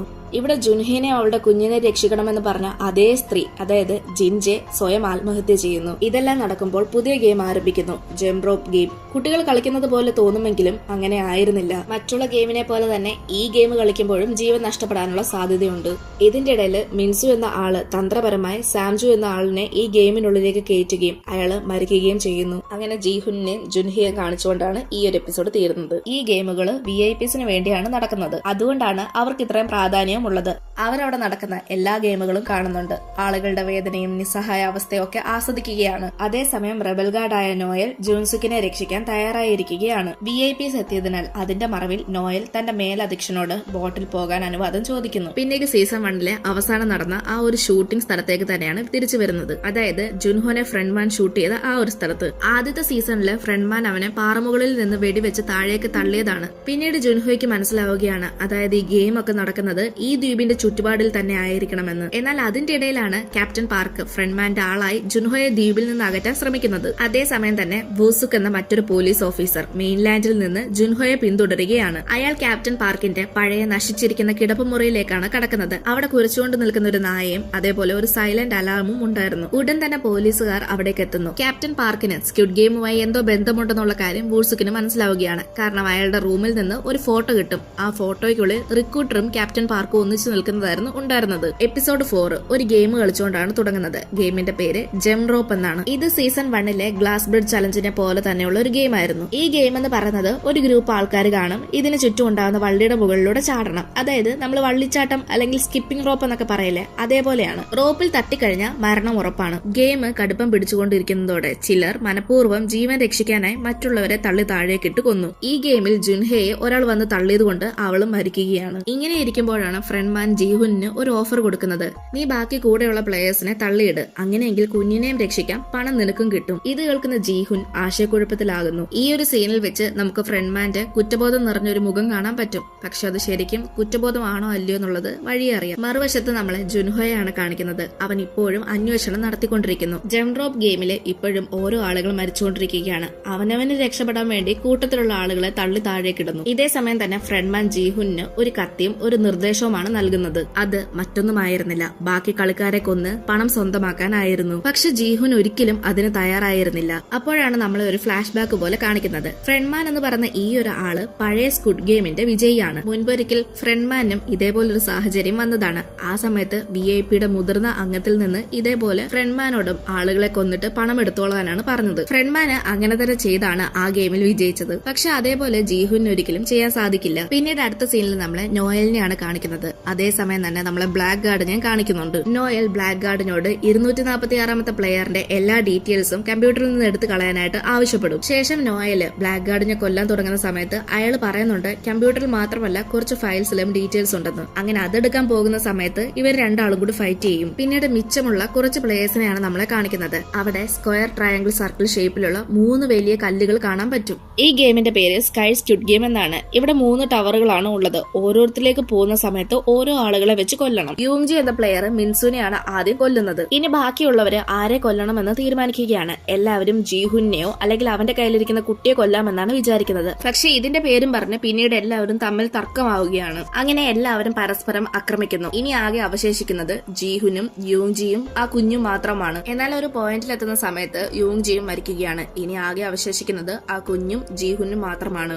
ഗെയിമിൽ വിജയിക്കുന്ന ആള് അവിടെയുള്ള ബട്ടണിൽ നെക്കണം. ഇപ്പൊ ആകെയുള്ളത് ജീഹുനാണ്. അപ്പോൾ ജീഹുന് അവിടെയുള്ള ഫിനിഷിംഗ് ബട്ടണിൽ നെക്കാമായിരുന്നു. എന്നാൽ ജീഹുൻ അത് ചെയ്യില്ല. ഈ ഒരു അവസരത്തിൽ ജീഹുൻ എന്ത് ചെയ്യണമെന്ന് അറിയില്ലായിരുന്നു. താൻ രക്ഷപ്പെടണോ അതോ ഈ കുഞ്ഞ് രക്ഷപ്പെടണോ എന്നുള്ളത്. അങ്ങനെ ആ കുഞ്ഞിന്റെ ജീവൻ രക്ഷിക്കാൻ വേണ്ടി ജീഹുൻ സ്വയം എലിമിനേറ്റ് ആകും. എന്ന് വെച്ചാൽ അവിടുന്ന് താഴേക്ക് എടുത്ത് ചാടും. VIPs ഇതെല്ലാം കണ്ടുകൊണ്ട് നിൽക്കുകയാണ്. ഗെയിം ഓവർ ആവുകയും ചെയ്തു. ഫ്രെഡ്മാന് ഈ ഒരു പോയിന്റിൽ വെച്ച് കണ്ണു നിറഞ്ഞിരിക്കുന്നതും നമുക്ക് കാണാൻ സാധിക്കും. ഇതേ സമയം നമ്മളെ ഇപ്പോ ജുൻഹോയാണ് കാണിക്കുന്നത്. ജുൻഹോ ഇപ്പൊ ശരിക്കും സ്ക്വിഡ് ഗെയിം നടക്കുന്ന ആ ഒരു സ്ഥലത്തേക്ക് എത്തിയിരിക്കുകയാണ്. ഇൻഹോ തന്റെ ചേട്ടനെ കണ്ടിട്ട് നിങ്ങൾ എന്തിനാണ് ഇങ്ങനെയൊക്കെ ചെയ്യുന്നത് എന്ന് ചോദിക്കുന്നുണ്ട്. പക്ഷെ ഫ്രെഡ്മാന് അതിനൊരു മറുപടിയും കൊടുക്കാതെ അവിടെ കിടന്ന കുട്ടി എടുത്തുകൊണ്ട് അവിടുന്ന് പോവുകയാണ് ചെയ്യുന്നത്. ഇപ്പോ VIPs ഒക്കെ അവിടെ നിന്ന് പോവുകയും അതേപോലെ പിങ്കാർഡ്സ് ഒക്കെ ഒരു ഷിപ്പ് ഉപയോഗിച്ച് അവിടെ നിന്ന് പോവുകയും ചെയ്യും. ചുരുക്കം പറഞ്ഞാൽ ആ ഗെയിമിൽ പങ്കാളികളായിട്ടുണ്ടായിരുന്ന എല്ലാവരും അവിടെ നിന്ന് പോകും. ശേഷം ആ ഒരു ബിൽഡിംഗ് മാത്രം അവശേഷിക്കും. കുറച്ചു നിമിഷങ്ങൾക്കകം തന്നെ ആ ബിൽഡിംഗ് പൊട്ടിത്തെറിക്കുന്നത് നമുക്ക് കാണാൻ പറ്റും. ഇതേ സമയം തന്നെ ജുൻഹോയും അവിടെ നിന്ന് രക്ഷപ്പെട്ടിരുന്നു. പിന്നീട് 6 മാസങ്ങൾക്ക് ശേഷം ജുൻഹോയാണ് കാണിക്കുന്നത്.